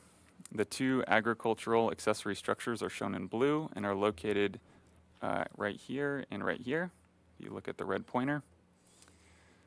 Cannabis product will be taken from the harvest storage buildings and loaded onto the trucks on the loading dock, which is shown in green. And the proposed security sheds will be located adjacent to the processing building and the employee break rooms, which are located west of these structures. The applicant proposes to have 12 parking spaces, which are shown in orange, and the proposed nursery area is shown in purple and are located in this location. So now we're going to dive into the appeal issues. The City of Goleta submitted 7 appeal issues. However, as previously discussed, there's only 1 appeal issue that remains. So staff will briefly touch on all the appeal issues, but spend a longer discussion on the hydrogen sulfide issue that remains on appeal. So for the first appeal issue, the city claims that the project is inconsistent with the county comprehensive plan, including the Goleta community plan, because it didn't meet the number of standards that require projects to reduce and minimize emissions. So staff's response is that the project is consistent with the comprehensive plan, including the Goleta community plan and other policies. Section 6.3 of the staff report has a detailed consistency analysis which can be reviewed. And in addition, a number of the policies cited by the city, including WAT-GV8, are not relevant to the analysis of this project. Policy AQ-GV1 is used to protect air quality throughout the county, and the project is conditioned to protect air quality throughout construction through condition 4. For AQ-GV 1.1 and RISC GV1, condition 29 requires the applicant to implement a hydrogen sulfide monitoring plan. And in addition, we haven't received a violation through the air pollution control district's requirements on this property. So for appeal issue number 2, the city of Goleta has withdrawn this issue. However, staff can confirm that the proper noticing was done for this project.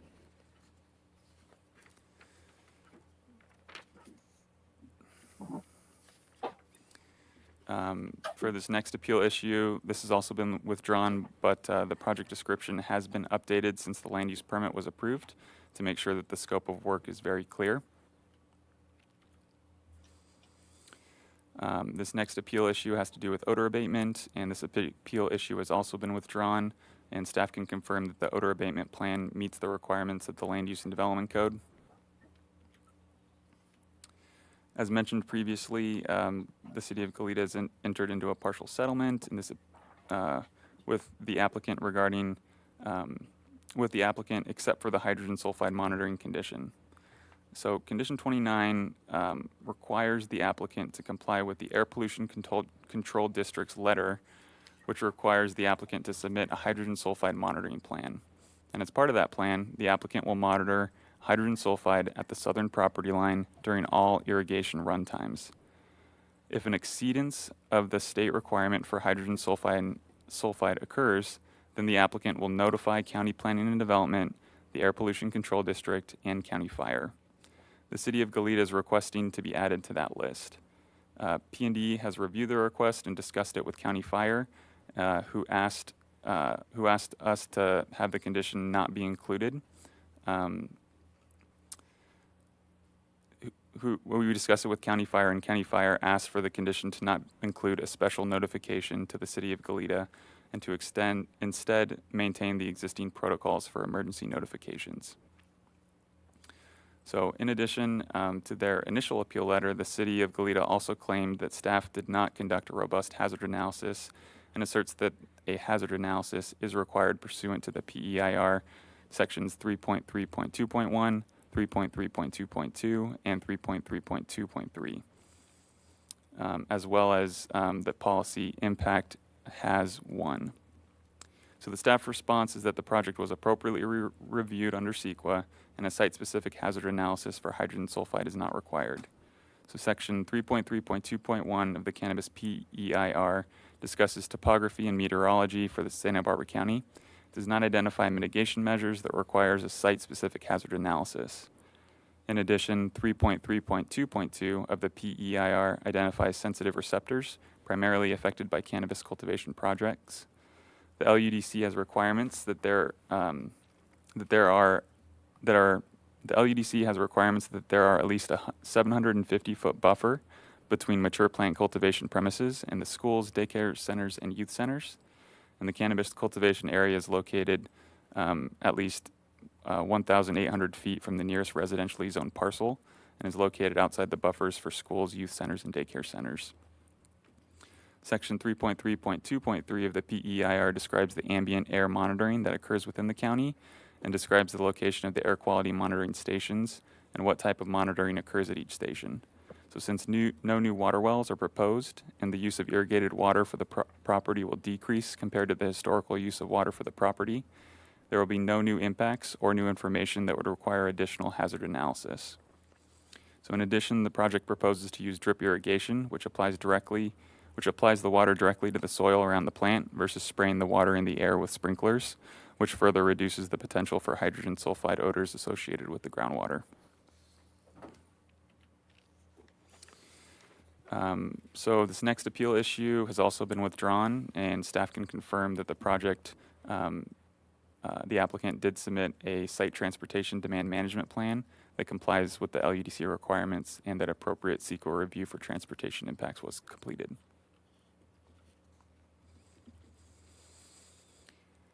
For appeal issue number 7, the city of Goleta has withdrawn this as well, and staff can confirm that the PEIR fully analyzed the impacts of the cannabis project on public facilities and noise. So with that, we're going to move it over to the Mr. Cavaletto's appeal issues. He's the third appellant. So this third appeal was submitted by Mr. Cavaletto, and in the appeal, the appellant asserts that cannabis odors cannot be controlled in the proposed configuration. Staff's response is that the project meets the requirements of the LUDC for odor control, which requires the use of the best available control technology to be used within the drying and processing structures. Odor control is not required for outdoor cultivation for this project. For this next appeal issue, the appellant asserts that the cannabis cultivation area provides a larger risk for crime, is incompatible with the surrounding area, and lacks proper security protocols. Staff's response is that the commercial cannabis cultivation is an allowed use within the Ag 2 zone district, subject to the development standards like the requirement for a fencing and security plan. The applicant's fencing and security plans were reviewed by county staff and the sheriff's office and were determined to be adequate.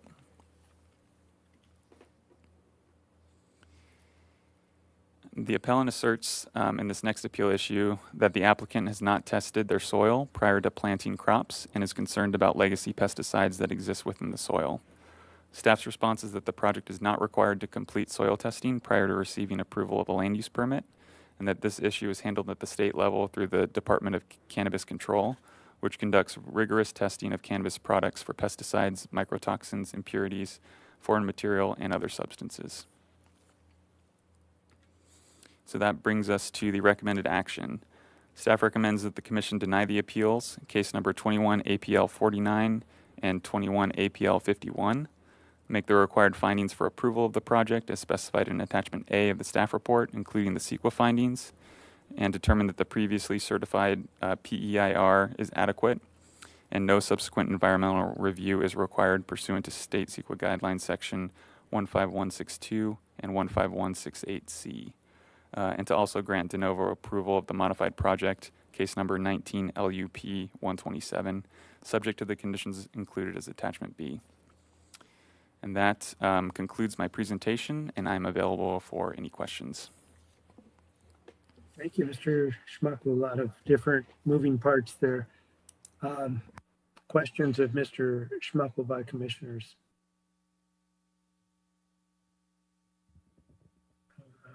I don't see any hands at this point, but I'm not sure I have a complete set of indicators. No? Okay, let's go on then. We would normally turn to the appellant for appellant's presentation, and it's a little bit before noon. Do commissioners want to proceed with the appellant's presentation before taking a break?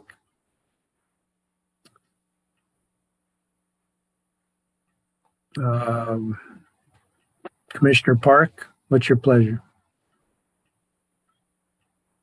Not hearing you. You're muted, John. Personally, I would like to go ahead with their presentations at this point. And just so you hear them and think about them, know what's remaining here. So that's what I'd like to do. Okay. Anybody object or want to be heard? You're all okay sticking with it for a while? Okay. Mr. Cavaletto, who is making your presentation? Are you? I am. Okay, great. Do you have an estimate of time? I'll be quick. Okay. Can you guys hear me okay? Yes. Okay, awesome. All right, good morning, Chairman and members of the Commission. Thank you for listening and having me here. My name is Danny Cavaletto, and I'm a fifth-generation farmer in Goleta. My family's been farming these foothills for over 125 years in a variety of crops. My family's been farming our Winchester Ranch since the 1970s, when my cousin George Cavaletto first developed the property that he bought from the Hollister family. We grow 285 acres of avocados and 100 acres of lemons. We sell those through a variety of packing houses, and from there it makes its way all over California, the United States, and the world. We provide a nutritional source of food, which helps feed people. We help support the community by buying local from various vendors, which supports many local jobs. Our appeal is based on personal experience from the applicant's property, as well as surrounding properties from us in the past. The main concern is odor. Odor is a huge problem with cannabis, and more specifically, outdoor cannabis. The fact that there's no odor requirements for outdoor cannabis is kind of mind-blowing. In 2018, cannabis was grown at the applicant's property illegally with no permits. During that time, odor filled our canyon and our vehicles to the point where you would drive by in the morning and in the afternoon it would smell like there was a pound of cannabis in your truck. The proposed projects will sit in the same exact place as their illegal grow, which is more or less on our property line. From my understanding, there were many cannabis odor complaints from the Winchester Commons neighborhood during 2018, but no official complaints because it was hard to file an official complaint when there isn't supposed to be any cannabis there. In 2019, the neighbor behind our Winchester Canyon Ranch got busted by the sheriff for growing illegal cannabis, which means that cannabis got on their radar. Our second main concern for this project is the potential for crime. There's one ingress and one egress for this property, which drives right by a park where many young children enjoy playing at. In my opinion, this project has no place in an area for that fact alone. They're proposing that an armed guard station be placed at the entrance gate, which is only 800 feet away from that park. Any project that requires an armed guard 24/7 sounds like it has no place near a park or a neighborhood. The project says it will have cameras that the sheriff can access at any time, which is great. But when has a camera ever stopped a criminal that is dedicated to committing a crime? We've all seen it on videos on the news of brazen criminals looking to make an easy score regardless if there's cameras or not.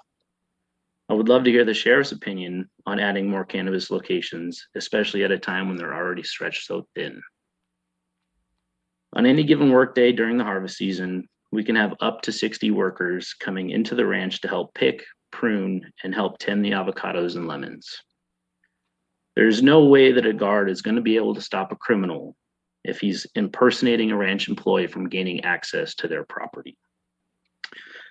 The county may have had the initial approval for the project, but the county has not put much thought into the surrounding neighborhoods, parks, businesses, and properties that it's negatively affecting.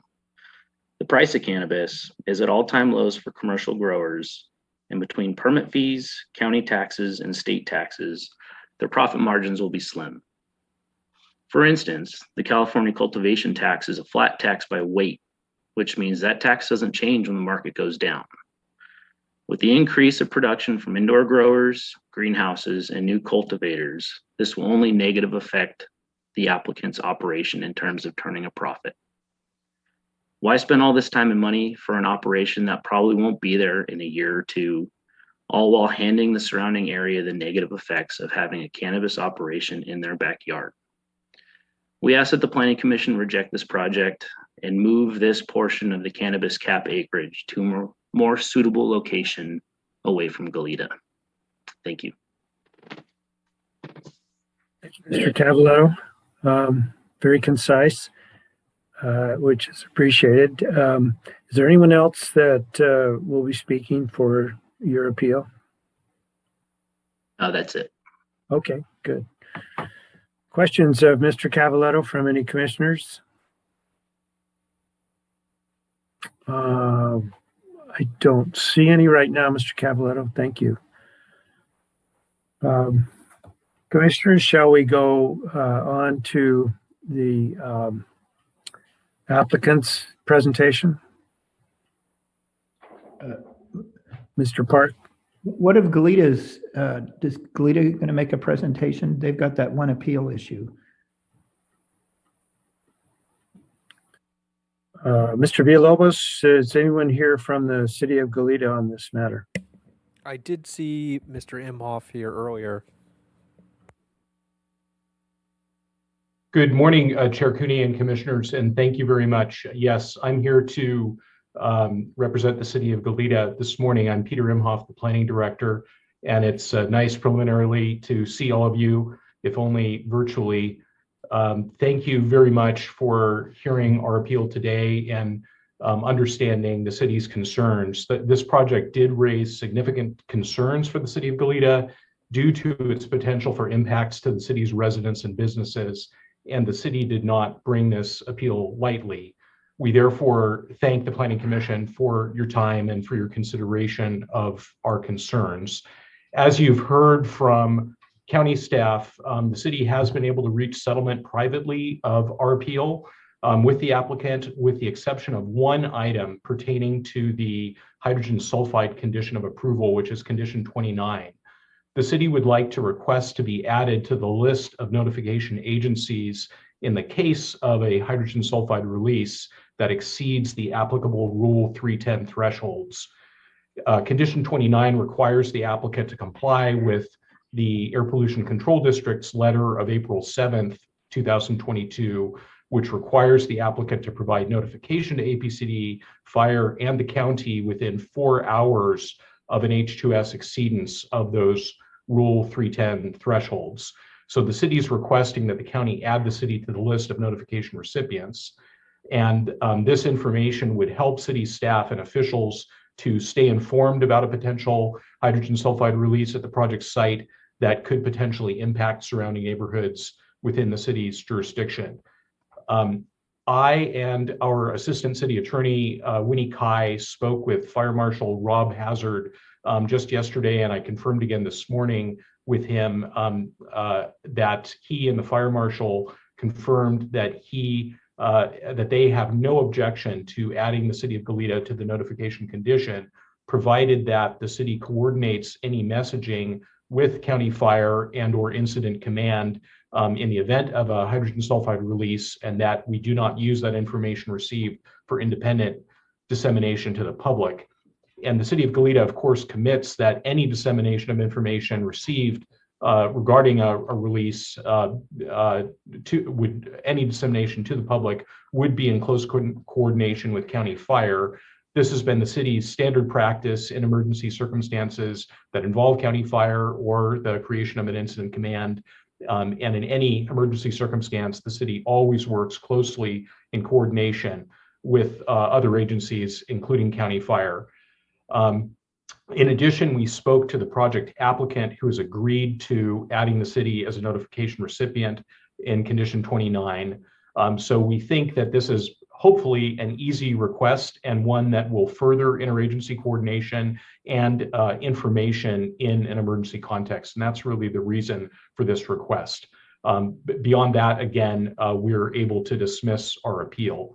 I did want to comment that more broadly and longer term, we've suggested to county staff that to improve hydrogen sulfide responses in the community, that the city, the county, County Fire, and APCD should consider entering into an agreement to share information about H2S incidents when they occur so that we can collaborate on a cohesive response. But in the meantime, it would be helpful to have this condition include the city. So that really concludes my comments. Again, thank you for your time, and I'm happy to answer any questions. I believe that our Assistant City Attorney, Winnie Kai, is also on the line and is able to address any questions as well. Well, thank you, Mr. Imhoff. Good to see you. Good to see you're looking well. And we appreciate the request. So we'll keep that in mind as we move along. Just want to be sure, are there any commissioners with questions for Mr. Imhoff? Not seeing any. Thank you very much. Did Ms. Kai want to speak or just respond to questions? I'll defer to Ms. Kai as to whether she would like to address the commission. Thank you, Chair Cooney. I am just available to answer any questions. Great. Thank you very much for being here. Don't see any questions right now, but don't go too far away, at least before our lunch break. Very good. Thank you.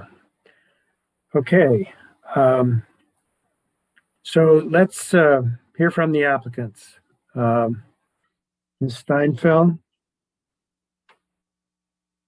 Mr. Motter. Yes, we're here and we have a presentation that we would like to provide if Mr. Villalobos could pull that up.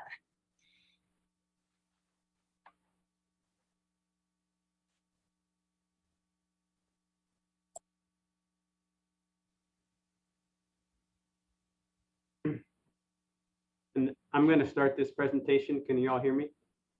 Yes. Okay, sorry, the name on mine says Jeff Kramer, but I'm Jack Motter. Hello, Chair Cooney and fellow planning commissioners. Thanks everyone for being here today. Next slide, please. I want to introduce our applicant team first. First, you have myself, Jack Motter, and Jeff Kramer, who are the farmers operators. Paul and Diane Garrett and their family, who are the longtime property owners and our partners on this venture. Jay Higgins, our land use planner, Amy Steinfeld, our attorney, and Paul Schaefer, our chemical engineer and odor expert. Next slide, please. My name is Jack Motter. I'm going to give you a little brief history of myself, Jeff, and our backgrounds as farmers.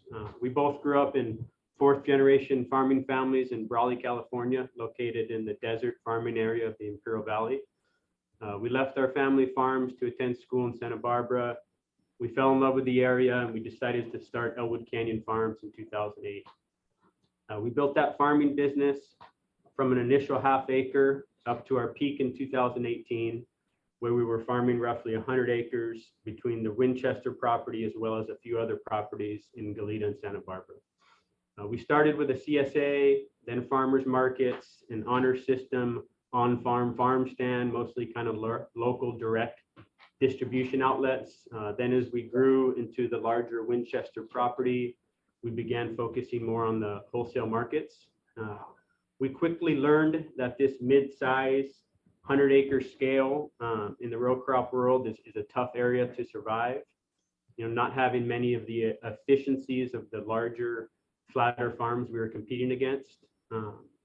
Cannabis is on a different scale. It's a different competition makeup, a different marketplace.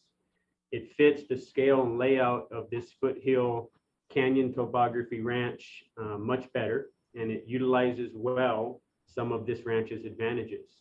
So when cannabis became legalized in 2016, we immediately began following along with the county ordinance creation, and we're excited about a new crop and opportunity to keep this farm viable. We decided to go all in and partnered with our landlord, Paul Garrett, and here we are. So next up, I'd like to have the Garretts discuss a little bit about their history, Paul and Diane Garrett. I'm available for any questions that you may have. Thank you. Good. Start. Okay. Hi.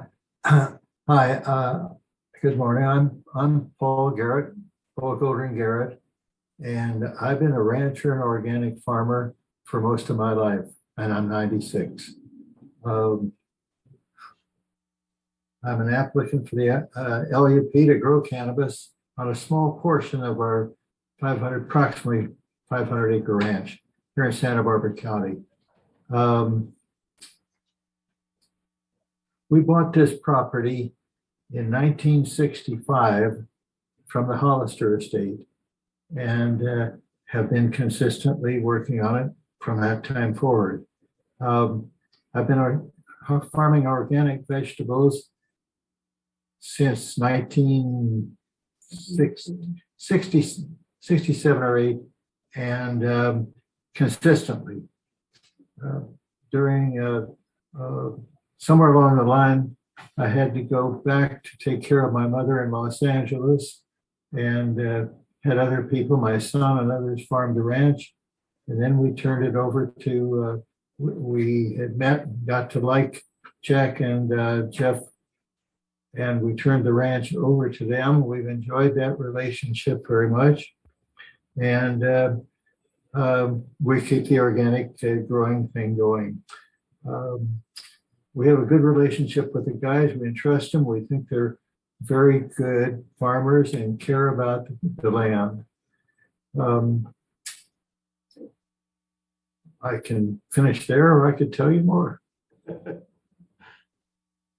So hi, hello, good afternoon, commissioners. My name is Diane Garrett. I'm Paul's wife. As he said, we've owned the beautiful Winchester Canyon Ranch for over 50 years. I'd like you to know that my husband, Paul, is a well-respected businessman. Some people call him a visionary. He's a man of strong character and good moral values. He's been involved in family and community all his life. He loves to farm. He loves to go out and kick the dirt, he says. He believes in keeping the soil and the planet pure. I think he was an organic farmer long before it became popular, and he was instrumental in bringing farmers markets to your area many years ago. As Paul said, we're happy with our partners, Jack and Jeff, and we're glad that they love and respect the land as much as we do. They're committed to keeping it organic by using good farming practices. They are honest, kind, and hardworking young men who are concerned citizens and good neighbors. You just can't help but like Jack and Jeff. They're the kind of young men you'd be proud to call your brother or your son. As longtime cannabis users, Paul and I have decided that now is the time for us to share our belief in and our experience with cannabis with others who might be interested. We believe it should be respected as the ancient medicinal plant that it is, a plant that can benefit and heal people. If used properly, it can be life-enhancing, mind-expanding, and thought-provoking. We do not want it to be thought of as a party drug. And finally, I think you should know that some of the proceeds from our cannabis farm will be donated to our family foundation that works with philanthropic organizations all around the world. We help launch programs that are designed to help make the world a better place for us all to live in. I hope this helps you understand who we are better and why we're doing this. And thank you for your time and consideration. Next slide, please. Hello, Mr. Chair, can you hear me?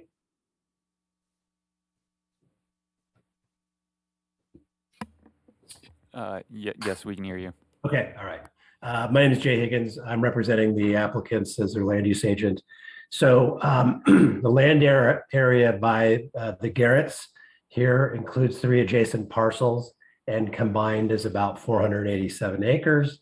Our subject parcel, which is in the middle of the 3, is 349 acres in size, and our cultivation area is less than 17 acres. So that's about less than 5% of the parcel size. We're in the Winchester Canyon, which is about 161 feet above sea level, and we're over a half mile north of the nearest residential neighborhood in the city of Goleta. To the east is Elwood Canyon, also about the same elevation, a half mile away, and over a 450-foot ridge. Similarly, to the west is Tecolote Canyon, same elevation, still further away as a crow flies, but over a 560-foot ridge. So my point here is that this project is a little bit different compared to those that you may have seen or reviewed along Highway 246, where the prevailing winds point directly towards residential area in the city of Buellton. At this location, we only see northerly winds, or those winds that point towards the residential area, 7.5% of the time. And when we do have some sundowners, they're not faint. High winds increase terpene dispersion. Just to clarify that, the high winds disperse odors. The project parcel has a long history of county entitlements, particularly ag employee dwelling units and some gas exploration wells in the 1980s. There is one permanent residence at the top of the ridge where the owner's son live, and Jack and Jeff also live on the property. There are a lot of site improvements that I could mention here that brings all things into compliance with all kinds of building, health, and safety and zoning codes. But the one that I will mention is that we are installing a series of water storage tanks for fire suppression water and a backup generator that will power the fire suppression system in case of a power outage, as well as will control the odor control system. We understand the sensitivity to H2S, given the publicity several years ago when a new water well was drilled, but that well was not drilled in Winchester Canyon. We are also well aware of the odor that can come from aerial irrigation of the owner's southern parcel, which is not our project parcel. But we have had a lot of conversations with APCD and P&D staff about that, as well as site inspections in 2018. The APCD rules on this subject appear to be geared towards relatively high releases of H2S over time, and are typically related to industrial projects or oil and gas related development. Given that our project includes drip tape irrigation at the soil, and that we're not using traditional overhead sprinklers, we're confident there won't be any rule violations. But to be sure, we've agreed to activate an on-site H2S monitor at all times during irrigation. With respect to the interest by the city of Goleta to be a notified party, we just sort of off script here. We've taken this issue with H2S seriously, and albeit without, we think, a nexus to our project. We want to cooperate. We want to do what's right to be good neighbors. And so that's why we've participated and cooperated with installing an H2S monitor. Part of the reason is also we don't think there's going to be a problem with irrigation at the soil for the cultivation project. But that being said, if there's an interest in an additional notification party, we're okay with it, but we understand that that's not up to us necessarily. That's P&D's purview. Lastly, with regard to odor, I think you're going to hear about a hemp pilot project next up that will speak for itself. We do have an OAP that will work. And beyond that, we've established a tiered odor response plan with the city of Goleta and Bacara. Next slide, and Jeff Kramer can take it from here.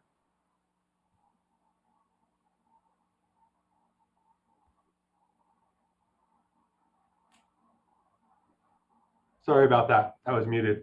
The next slide is a video done from our hemp pilot project that we did in 2020. Next slide, please. Oh, one back. I'm sorry. It was already playing. Okay. Hello, Chair Cooney and commissioners. Is the video playing for you guys? I'm sorry for the technical. Here, give me 1 second. I'm going to pull up the video. Okay. I think it provides good context into the project, and it's helpful for you guys to see this. Sorry for the delay.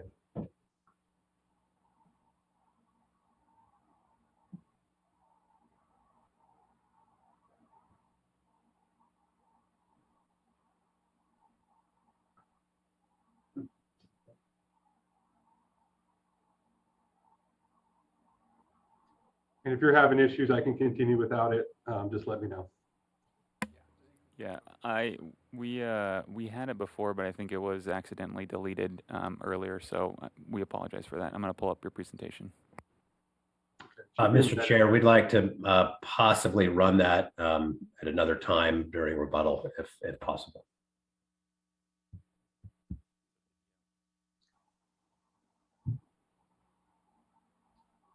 Go ahead, Jeff.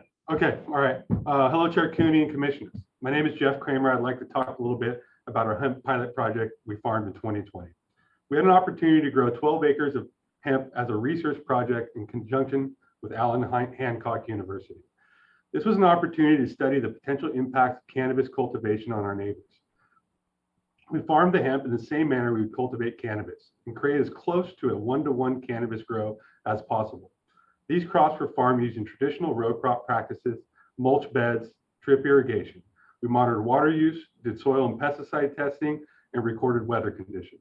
This also gave us an opportunity to study the potential odor impacts. We engaged SCS Engineering to do a comprehensive odor analysis and documented the process using drones. We have a short video showing the harvest, which we can hopefully show you guys later, on the morning of the study. I'd like to bring up Mr. Paul Schaefer to further discuss this odor study, and I'm available for any questions about the farming done during that period of time. Thank you. Next slide, please. Hi, everybody. It's Paul Schaefer with SCS Engineers. Honorable Chair Cooney and Commissioners, a pleasure to be here to speak to you today. Just want to discuss quickly an air monitoring study and odor assessment we've conducted December 16th, 2020. Should be noted that the goal of this study was to generate or perform the study under worst case situation or worst case odor generation. There was active cultivation taking place on the site at the time of the study, as well as open air drying, which is not going to be a portion of this project moving forward. This study, just I'll hit the major points. The cultivation site was not a source of nuisance odor conditions downwind from its operations at the time both sampling events on September 16, 2020. There are also multiple sources of odor in the region due to agricultural operations unrelated to hemp or cannabis, and differentiating the individual contributions of these odor sources downwind and the odor impacts for each source is very difficult to achieve. There is a significant background odor in the area that I would say significant, but 9 to 12 D over T on a usual basis, and none of the samples collected in the community or downwind from the project site were above what would be expected of background concentrations. The 222 Winchester Canyon site benefits from the large, almost mile-long distance between the proposed cultivation to the nearest residentially zoned receptor. Additionally, the property is surrounded by dense shrubs and vegetation, which has been shown to reduce odors and increase dispersion. So I think the major takeaways are that we conducted an odor study under what the worst case conditions for the site operations, and including site operations that aren't planned to take place for this project, and yet no odor measurements above what we would consider background were made downwind from the project site. Thank you for your time. Next slide, please. Chair and Commissioners, my name is Amy Steinfeld, and I'm counsel for Hidden Trails. In closing, I want to share that Hidden Trails has been extremely responsive to neighborhood concerns over the course of this project's 3-year entitlement process. Earlier this month, the applicant initiated and voluntarily hosted a public info session, which was publicized by the City of Goleta. This event was well attended, and many neighbors voiced their appreciation for the applicant's transparency and opportunity to be heard. After the 3 appeals were filed 8 months ago, Hidden Trails met with the appellants and provided tours of the project site, and voluntarily continued this hearing to today to provide additional time to engage in settlement discussions. We're thrilled that Hidden Trails has settled with the Bacara.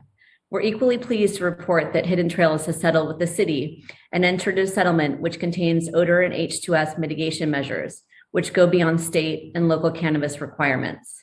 Thank you. Please let us know if you have any questions. I see Commissioner Park has questions, Ms. Steinfeld. Sure. Okay, I have 2 questions, and I don't really care who in the applicant team responds. It's you choose. First, you heard Mr. Cavaletto refer to illegal grow in 2018, which generated very significant odor that he perceived anyway. Do you have a response to that? Was there an illegal grow there in 2018? So I'm going to let Jack Motter answer that one. Jack, are you available? Yes, I'm here. Hello, Mr. Park. In regards to that, we did have some medical cannabis grown under Prop 215 on that property in 2018. It also existed in 2015 and 16 and 17 in small quantities. Very surprised to hear the complaint from Danny. I was not aware of any odor complaints in 2018. So yeah. Okay, and then my second question deals with usage of the property. Could we possibly return to the slide that's entitled Project Overview?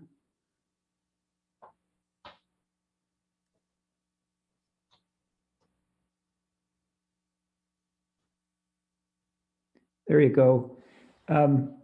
My impression from the first time, or actually the only time I've visited the site, is that as one drives in on the road into the site, there's a large arable area kind of at the mouth of the growing area that is not part of the proposed cannabis project. And what I'd like to ask is that considered a potential expansion site for cannabis growing? first? And then second, is that a piece of arable land that's, of course, at the bottom of the canyon that might be available for growing other crops that could filter or neutralize the cannabis odor, if there is odor? I'd like you to address that. I can take that if you want, Jack, or you want it? Yeah, you go ahead, Jay. Your first question is it available for expansion? And the answer is no, because we'd have to reapply for a new permit. And that would be, well, with some color, a little bit of a suicide mission because of the state of the cap.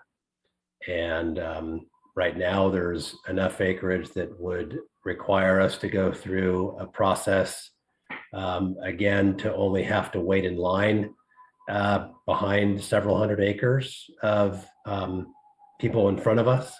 There could be more people come in front of us. So kind of a de facto, no way in hell is that going to happen. Moreover, it is looking like it would be subject to a CUP. So yet another risk factor that just puts that out of the realm of possibility. As for other crops that could be grown there that would be, chew up some additional odor. I'm going to ask Amy to address whether or not that could be already in some of our tiered responses. I think so, but she might have a better handle on that. Sure. So, as the project is configured, as you can see, there's an over 3,000 foot buffer. So we don't believe that odor will be an issue for the nearest residential neighborhood that you can see in purple. However, if there were odor complaints, that is definitely something we would consider as part of a mitigation measure to address any odor complaints. So the good news is we have this large buffer area, which could be planted with things like lavender or other crops. However, it is a separate parcel and is not currently part of the subject parcel. One thing to point out is that the reason why this property is the perfect location is there's a large existing natural vegetative buffer that's tucked up against the southern piece of the property. And that is comprised of native bushes and oak trees. So none of that will be disturbed, and it acts as a natural buffer to absorb and further disperse odors.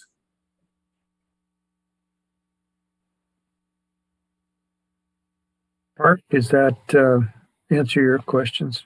It does. It just deals with what's the potential use of this large arable portion, and that it's essentially won't be negative in terms of creating odor, because of course it would be a whole nother project to use it, but it might be used in some positive way to control odor if there is a problem. Yep, we will definitely keep that in mind as the project proceeds. Any other questions from commissioners at this point? I have none. Okay. We would normally go back to Mr. Cavaletto for any responsive comments, and then talk about a lunch break. Mr. Cavaletto?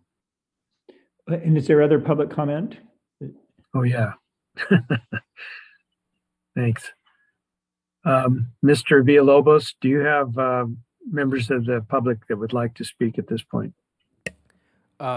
We do have one person left, but I do want to remind the commission that I think we had indicated to one of the gentlemen who spoke earlier that we would likely be covering public comment after the lunch break, because I think that he had a conflict between 12 and 1. Right, that's true, and we will. That said, I can call on who's here now, if you like. Why don't we hold off and bring all our public comment up right after our lunch break. Okay. So at this point, I'm just going to ask Mr. Cavaletto if he would prefer to give any rebuttal now or after we return from lunch. I have nothing to add. Thank you. Change your mind. we'll definitely give you a chance. It's just about 12:30. Is a half-hour break too little for staff and our commissioners? Any input on that? Could we take at least 45 minutes? I have to take care of a couple little things during lunchtime. Sure, absolutely. If we break right now, that would be 1:15. Is that good for everybody? Okay, that'll be the schedule then. Thank you all.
All right, we're back on the air whenever you're ready to proceed, Mr. Chair. Call our Planning Commission meeting of the 25th of May back to order. We're on item number 2 on our agenda, the application of 222 Winchester Canyon Cannabis Cultivation. And when we broke for lunch, I had asked Mr. Cavaletto if he had anything to add to his appeal, and just wanted to give him another chance if he has anything to say to the commission before we turn it back to staff. Yeah, I have nothing to add. All right. Thank you, Mr. Cavaletto. Appreciate your conciseness. So let me ask Ms. Steinfeld, anything that you want to bring to our attention? I believe Jay Higgins has a correction to the record. Okay. Thank you, Amy and Mr. Chair. We just wanted to clarify that we're not proposing any armed guards. I think that came out. I'm not actually quite sure who brought that up as a concern, but for the record, that's not in our security proposal or plan.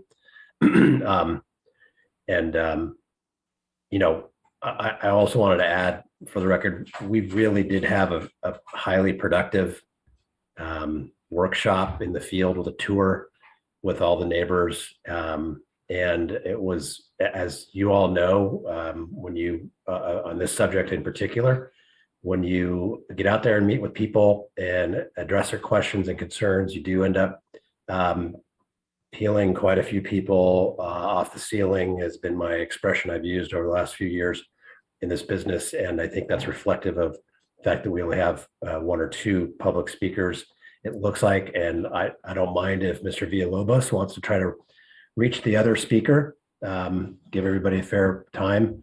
But other than that, Mr. Chair, we're good to go.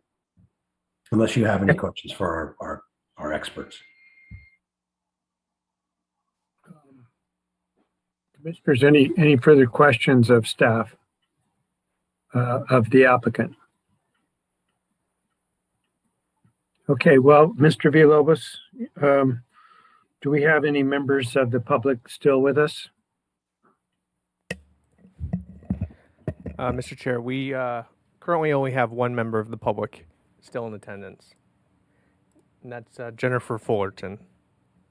Okay, Ms. Fullerton. Hi, can you hear me? Yes. Okay, good afternoon, Chair Cooney and Commissioners. My name is Jen Fullerton. I live in the neighborhood next to Winchester Canyon. We've been impacted by both hydrogen sulfide and cannabis odors from this farm for many years. The applicant has claimed that there are no issues and that no one has ever complained, but that is not correct. And as Mr. Cavaletto mentioned earlier, there have been dozens of complaints over the past years made to the fire department, APCD, and to the county complaint website. More recently, we were told that the applicant would not be able to grow until this project was approved. However, we did have odor issues throughout this time. We just didn't know the source of the odors. Now the applicant is admitting that they grew hemp and claiming that no one reported the odors. But with the belief that there was no one growing at his farm, how would anyone know to complain? I have notes I made back in 2020 noting that there were strong cannabis odors around the time the hemp was being grown. I mean, I didn't know that at the time. But back then, I was not aware of the county complaint form, so I did not file a report. Plus, without having any issue or any idea where it was coming from, it just seemed pointless. Regardless of what the applicant is claiming, we have been impacted here in our neighborhood. I believe the applicant has not been transparent in their activities and should have let the neighbors know what they were doing instead of growing in secrecy. If they would have let us know what was going on and asked us if we were affected, we could have let them know at that time. I know that there's no way to completely eliminate odors related to cannabis. The planning department and board of supervisors acknowledged that at the board of supervisors meeting yesterday. However, I believe the applicant should be required to do whatever they can to mitigate the issues, both cannabis and H2S, and to be honest and transparent with the people and neighbors who could be impacted by their project. All of this secrecy is definitely not doing anything to build trust between us. The outreach that the carp growers have been doing seems to really have helped down there in carp, and I hope that this applicant follows their lead. While I would prefer this appeal is upheld and the project denied because it's not compatible with our neighborhood, I know that this is likely not a realistic outcome. So I would like to thank the City of Goleta and the applicant for working together on the settlement agreement. I think it's a good way to minimize the impact to all of us nearby.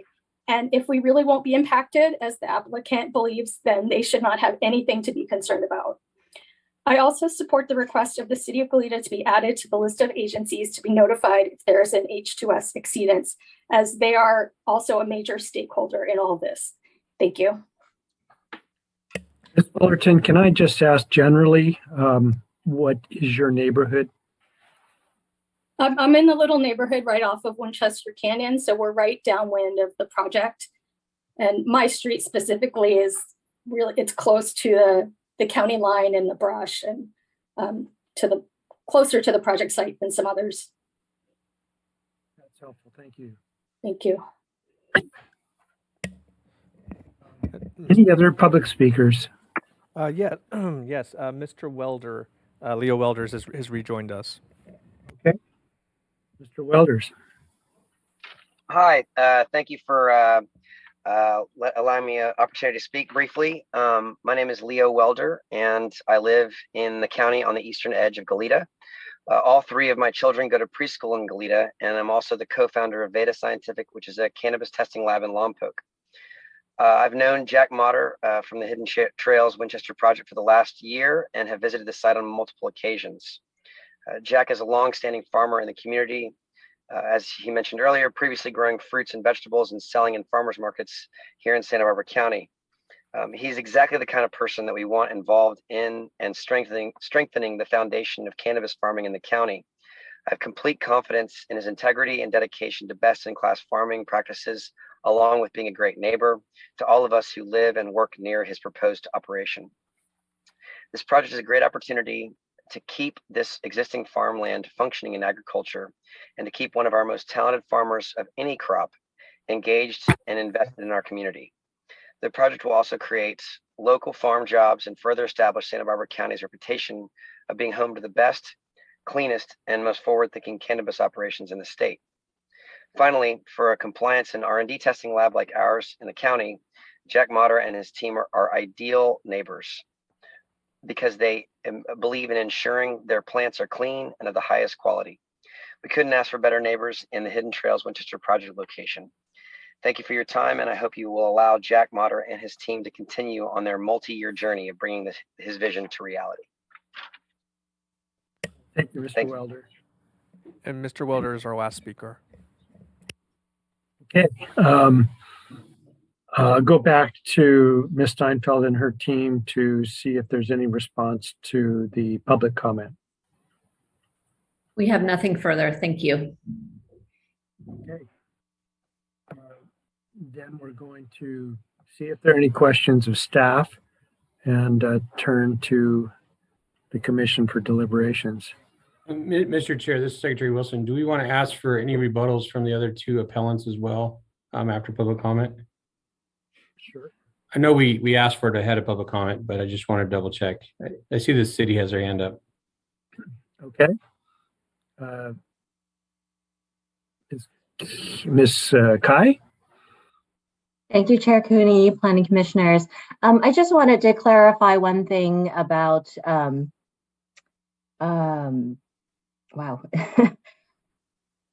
Okay, I'm sorry. So we're still in contact with Chief Hazard about adding the city to the notification list, and so we just wanted to state that Chief Hazard has been in contact with us, and we think that issue is still very much alive, and we need to have better coordination. This actually proves my point about our point about having better coordination and about how to deal with H2S issues. And there have been some communications with the county late last week, as well as with the city early this week, about adding the city to the list of notification agencies to receive the H2S notifications.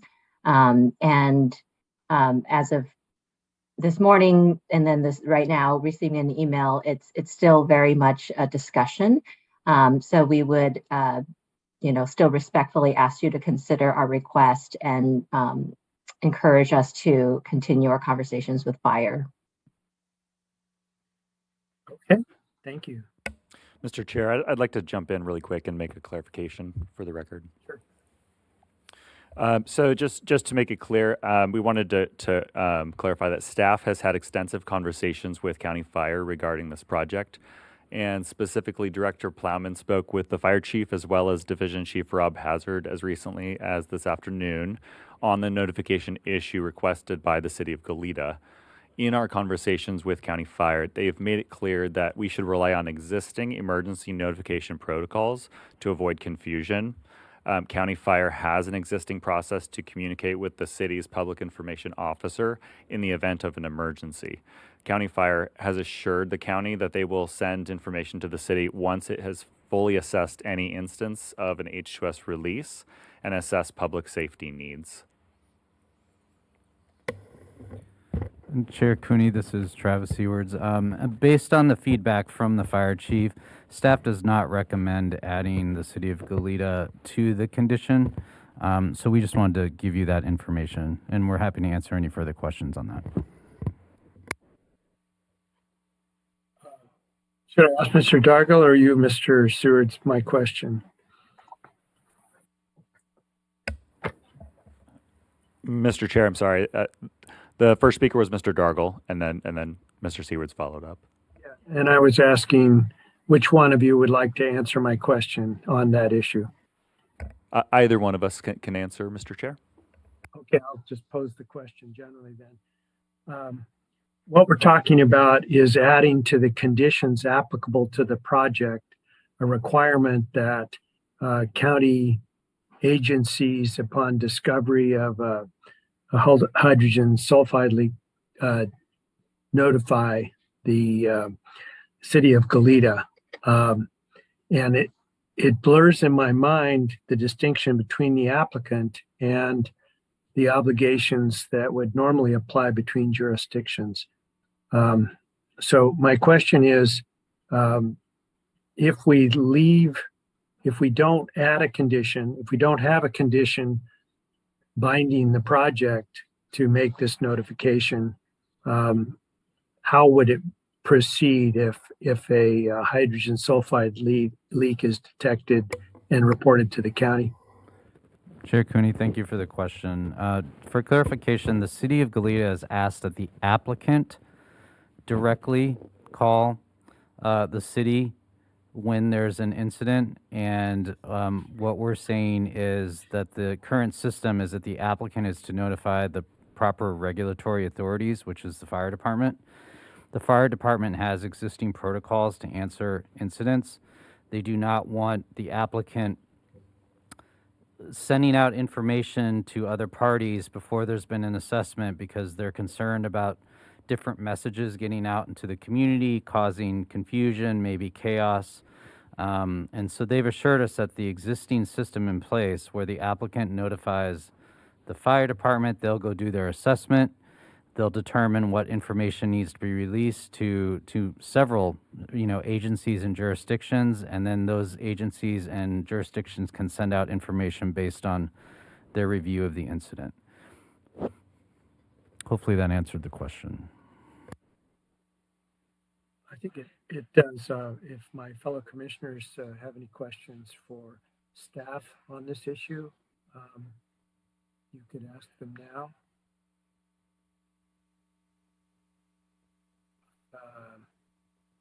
Forgive me, my screen is not really giving me all the hands, but I don't see any. I see Ms. Kai, is your hand up on purpose? Okay, please. Thank you, Chair Cooney and Planning Commissioners. As of our conversation with Mr. Hazard and his email to us just a minute ago, in his email, he says, after further discussion with county staff, there is still concern with adding the city notification to the project condition letter, At this point, I must defer the county planning staff that also have land use planning concerns beyond fire's scope. I apologize for any confusion. I will say that the last minute phone call caught me off guard, and I was not able to confer with the chief, who is out of town in a conference. I hope that demonstrates that this discussion is ongoing. We were told last Friday that that county had some conversations with the fire chief about adding the city. And so we made contact with the fire department as well and spoke to them on Monday, but Chief Hartwig was at a conference. And so we spoke to Chief Hazard, and I apologize if I'm not getting the correct titles of these, Rob Hazard, but he explained to us that applicant, regardless of the subject matter. But in conversations with fire, City of Goleta can get 99.9% of what they're looking for through our current protocols. So this kind of notification, it's not a 911 call, it's not an emergency call. It is a notification that some of the levels were exceeded. Fire will get the information and they will immediately coordinate with the City of Goleta, which is what they do now on any 911 situation, right? They get the information and then they coordinate with the incident staff and PIO at the city. So it's a practice that already exists and works quite well. And so in my conversations with the chief, he agreed that that was the best protocol from his perspective. And then of course it is in our minds, this is a land use regulation issue. This property lives in the county. We are the regulatory agency. And so these conditions are for us to facilitate and ensure compliance. And that is why we are recommending that it not be added, but the city will get the information that they need as soon as fire has made their assessment. So I don't imagine that there's any risk associated with it. The city is already surrounded by land, ag land. It is irrigated with water from this aquifer now. And so it's not going to be a substantial change. And in fact, it's an improvement because it has been watered with a different type of spray irrigation in the past.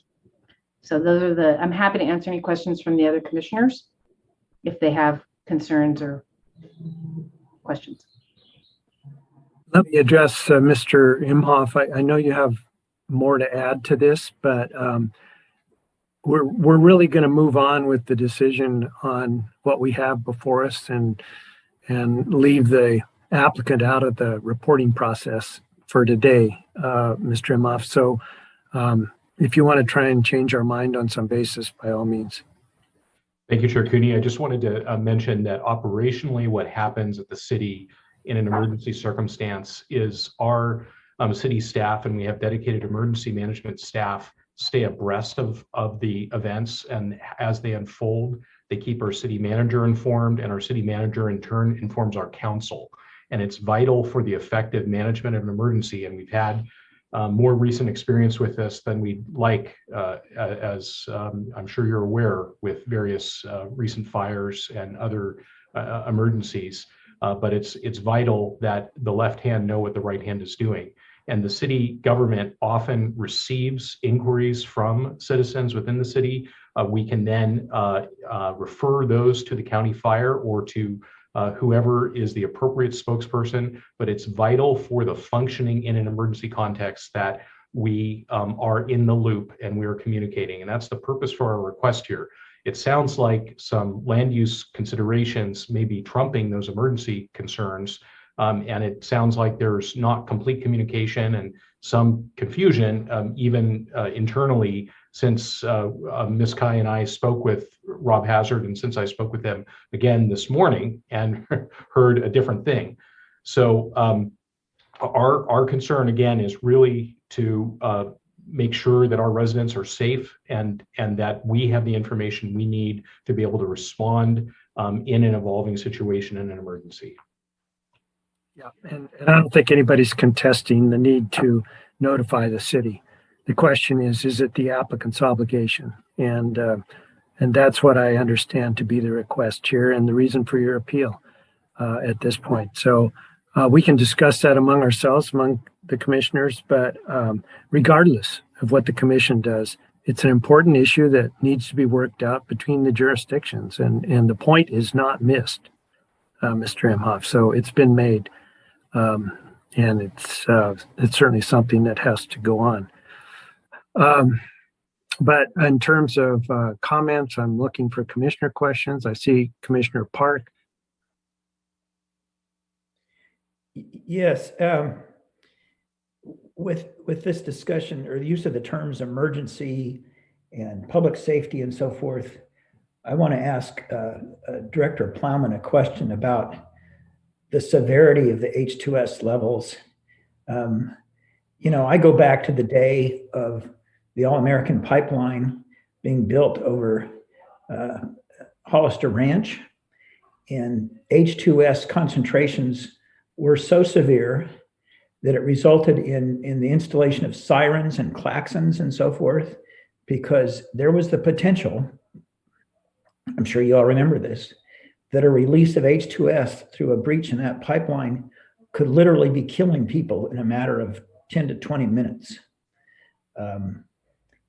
Is that the level of severity we're talking about, where we're putting in some new thing which we're going to import H2S on the surface to property?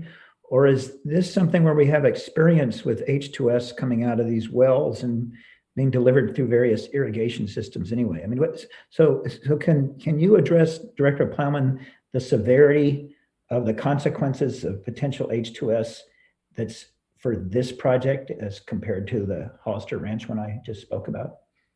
Certainly, Commissioner Park through the chair, and I'm going to ask staff to weigh in on this because they have more of the fine details associated with the project. But these are low level, very low levels, and this is an H2S that exists in the water aquifer and has been there, historically for time that we know of.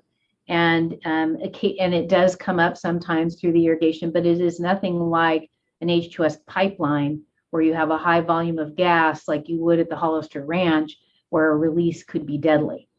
So there was a release of some H2S when somebody dug a new well recently, and so that they had to monitor that. But we're talking very, very low levels here. But I will defer to Mr. Dargle and Mr. Schmuckel if they want to provide some of the specifics about it. Yeah, Commissioner Park through the chair. This is Chris Schmuckel, the planner.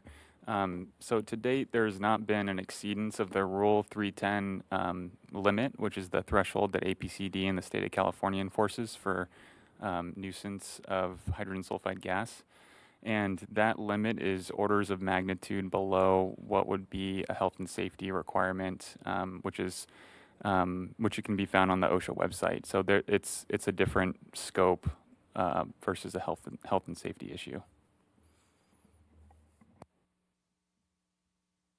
Okay, can we move on to deliberations now? Any other questions from commissioners? All right, Commissioner Park, this is fortunately in your district, and how would you like to proceed? I'd like to state my position and make a motion. We're still dealing with 2 appeals, and we've disposed of one, or one has been disposed of by way of settlement. I look back at these cannabis projects and wonder what is the role of commissioners, and of course myself. And I've come to realize, having seen other commission votes and then what happens at the Board of Supervisors, that it's quixotic, if not pointless, to say, oh, I hear you, we don't like a project, we're gonna say no, because it just doesn't work. It doesn't work for a couple of reasons. One, just what other commissioners think and the board thinks, but also we're not voting on whether we like projects or not. We're voting on whether they fit the legal requirements to be approved or not. And the legal requirements to be approved are in our cannabis ordinance, and they basically exempt Ag 2 parcels from odor abatement plans and things like that. I'm just naming one thing. And so we have to determine, do we have a project that fits those concerns, not just the concerns that I don't like cannabis, or I don't want it in the neighborhood, or I don't want any odor. What I've learned to do is to try to get the parties to wring out the best settlement they can from a project and deal with it in the most practical way to get whatever benefits they can. And I've got to compliment all the parties here for doing just that.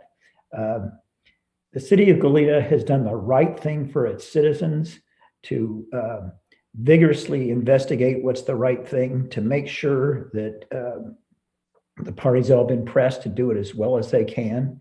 And they've spent hours. I've spent probably a couple hours talking to city people. We haven't mentioned or heard from Mr. Mitch Menser, for legal representative for Bacara, and they've done the same thing and done a lot of work on that settlement. I spent hours with them, and Mr. Menser didn't appear here, but he's of the same generation I am and was a LA City Planning Commissioner himself, so he knows his job.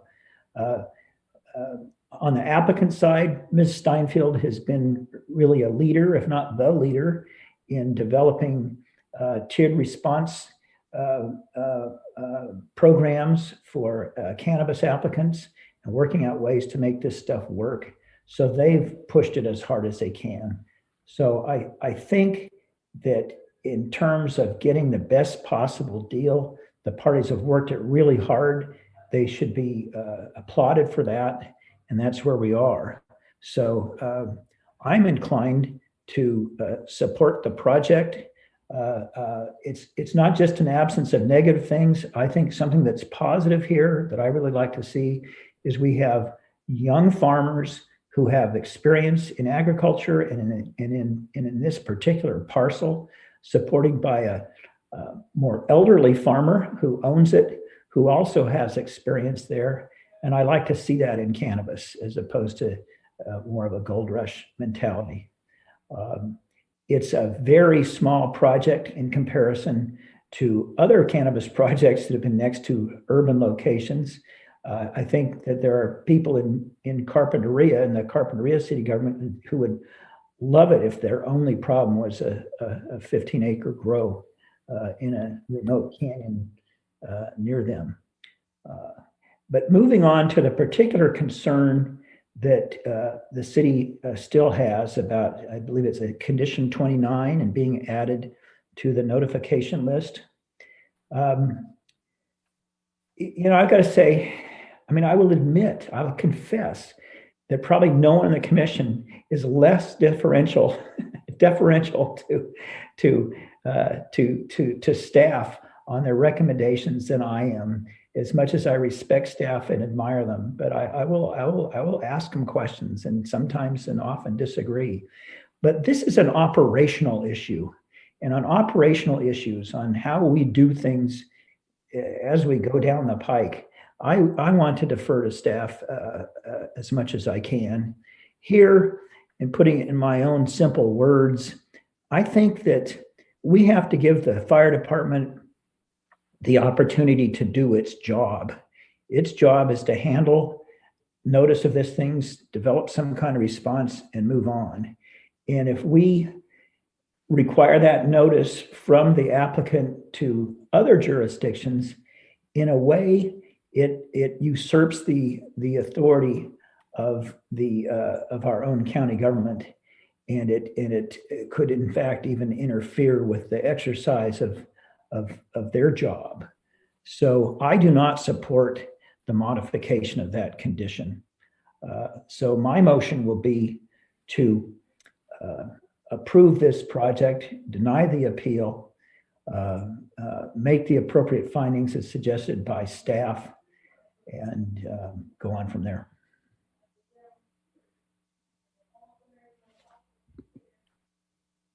Okay. Commissioner Farini. Thank you, Chair Cooney. Yeah, I had a nice site visit there on Monday. Got to meet with the the two gentlemen who were trying to move this project forward. I think to poke fun at Commissioner Park a little bit, I think they were young men when they started on this project, and they're a little bit older men now, some 3 years later, trying to get this project through. They really worked at trying to do a commercial, local food supply farm there, right in the middle of the Goleta community. And unfortunately, it didn't work financially. It didn't work out. And I think some of what we're seeing here is what the Board of Supervisors had in mind, was what is the next step for these small farms that can't make it in today's economics. They still, as they said, they could not get to scale to where it would be profitable and support their lives. So they're going on to the next endeavor. I just thought it was really interesting on this property, all of the investment over the years that has been done to this land to make it a farm, and now that farm is silent. So they've worked diligently and in good faith with staff, and I think staff has done the same. They've taken all of their experiences over the last few years and brought forth a good project to this commission. I understand Mr. Cavaletto's concerns, and I think they were good neighbors before. I think they can move forward and be good neighbors and just work together. As far as the needs of the city of Goleta, at first blush, it's like, yeah, just give them what they need. But as Director Plowman explained, that's not really the best path. And I don't think that's something we need to become entrenched in here on this project. I don't think that is the responsibility of this applicant. So I'm ready to move forward and support Commissioner Park's motion. Thank you, Commissioner Farini. So you and I, Commissioner Martinez, are you ready for your thoughts?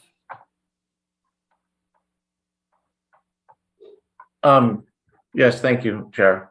I really have listened to what the other have had to say on the board and to all the applicants. I really didn't see too much of appeals, and I read them all in relation to it. I actually thought I was going to hear something more of like overspray issues, that kind of stuff in regards to it, when especially I heard avocado farm, but I didn't hear any of that. So I feel I'm prepared to make my decisions and let it be known. Thank you. Thank you. Well, I think this is a sidetrack that has been aired appropriately by the city. Legitimate concerns, absolutely well presented by Ms. Kai and Mr. Imhoff. And I trust our staff will work with the fire department to do the very most we can do in terms of noticing when it's appropriate. And it really does seem outside the purview of the commission to put this on the applicant. I would probably do it if I hadn't heard from staff, just because it makes sense. And we're all, whether we live on one side or the other of the city of Goleta, we're all in this together. And so this needs to get worked out, and I trust people will work to get it done. In terms of the application before us and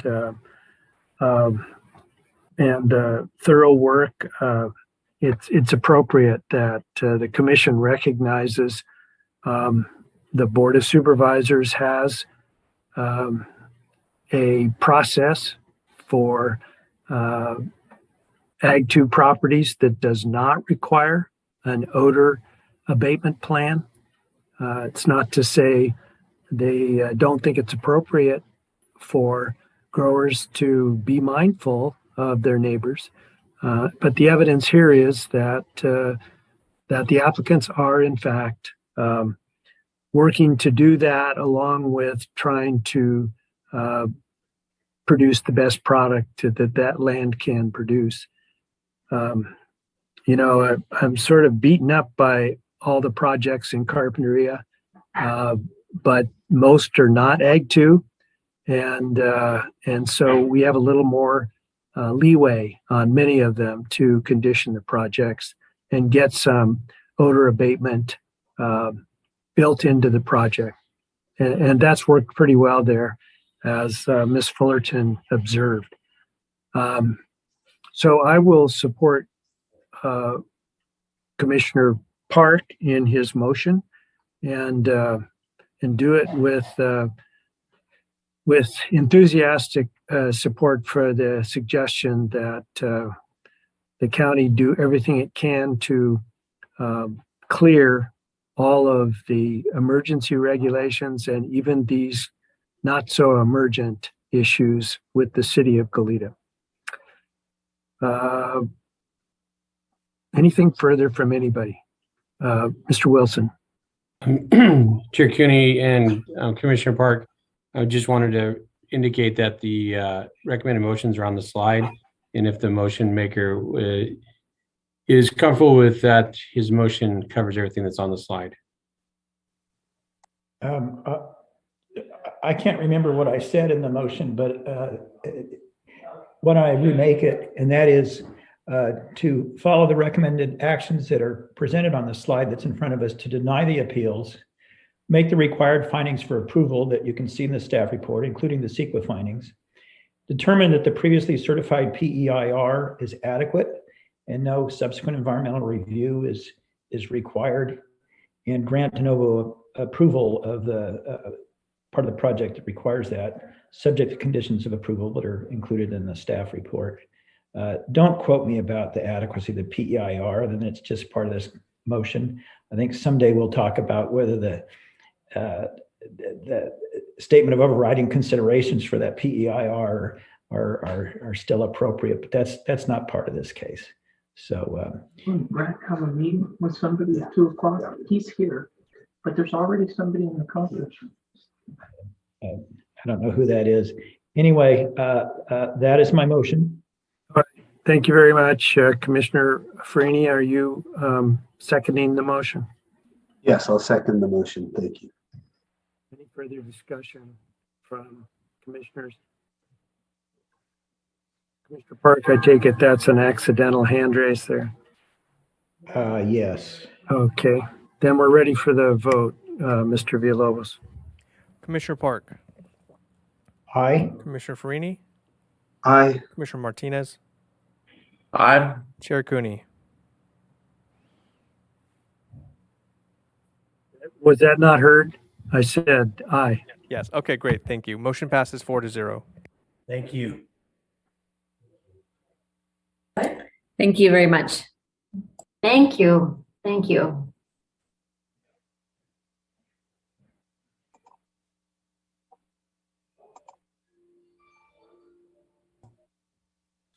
Hi, Chair Cooney, you're muted. Sorry. Don't work from home if you can avoid it. It really isn't adequate. Yes, you were saying let's adjourn and go home. So yeah, I was saying it a long way. Next week, we meet again by Zoom, and then on the 8th, we're scheduled to meet in person in Santa Maria. For now, the meeting is adjourned. Thank you all. thank you.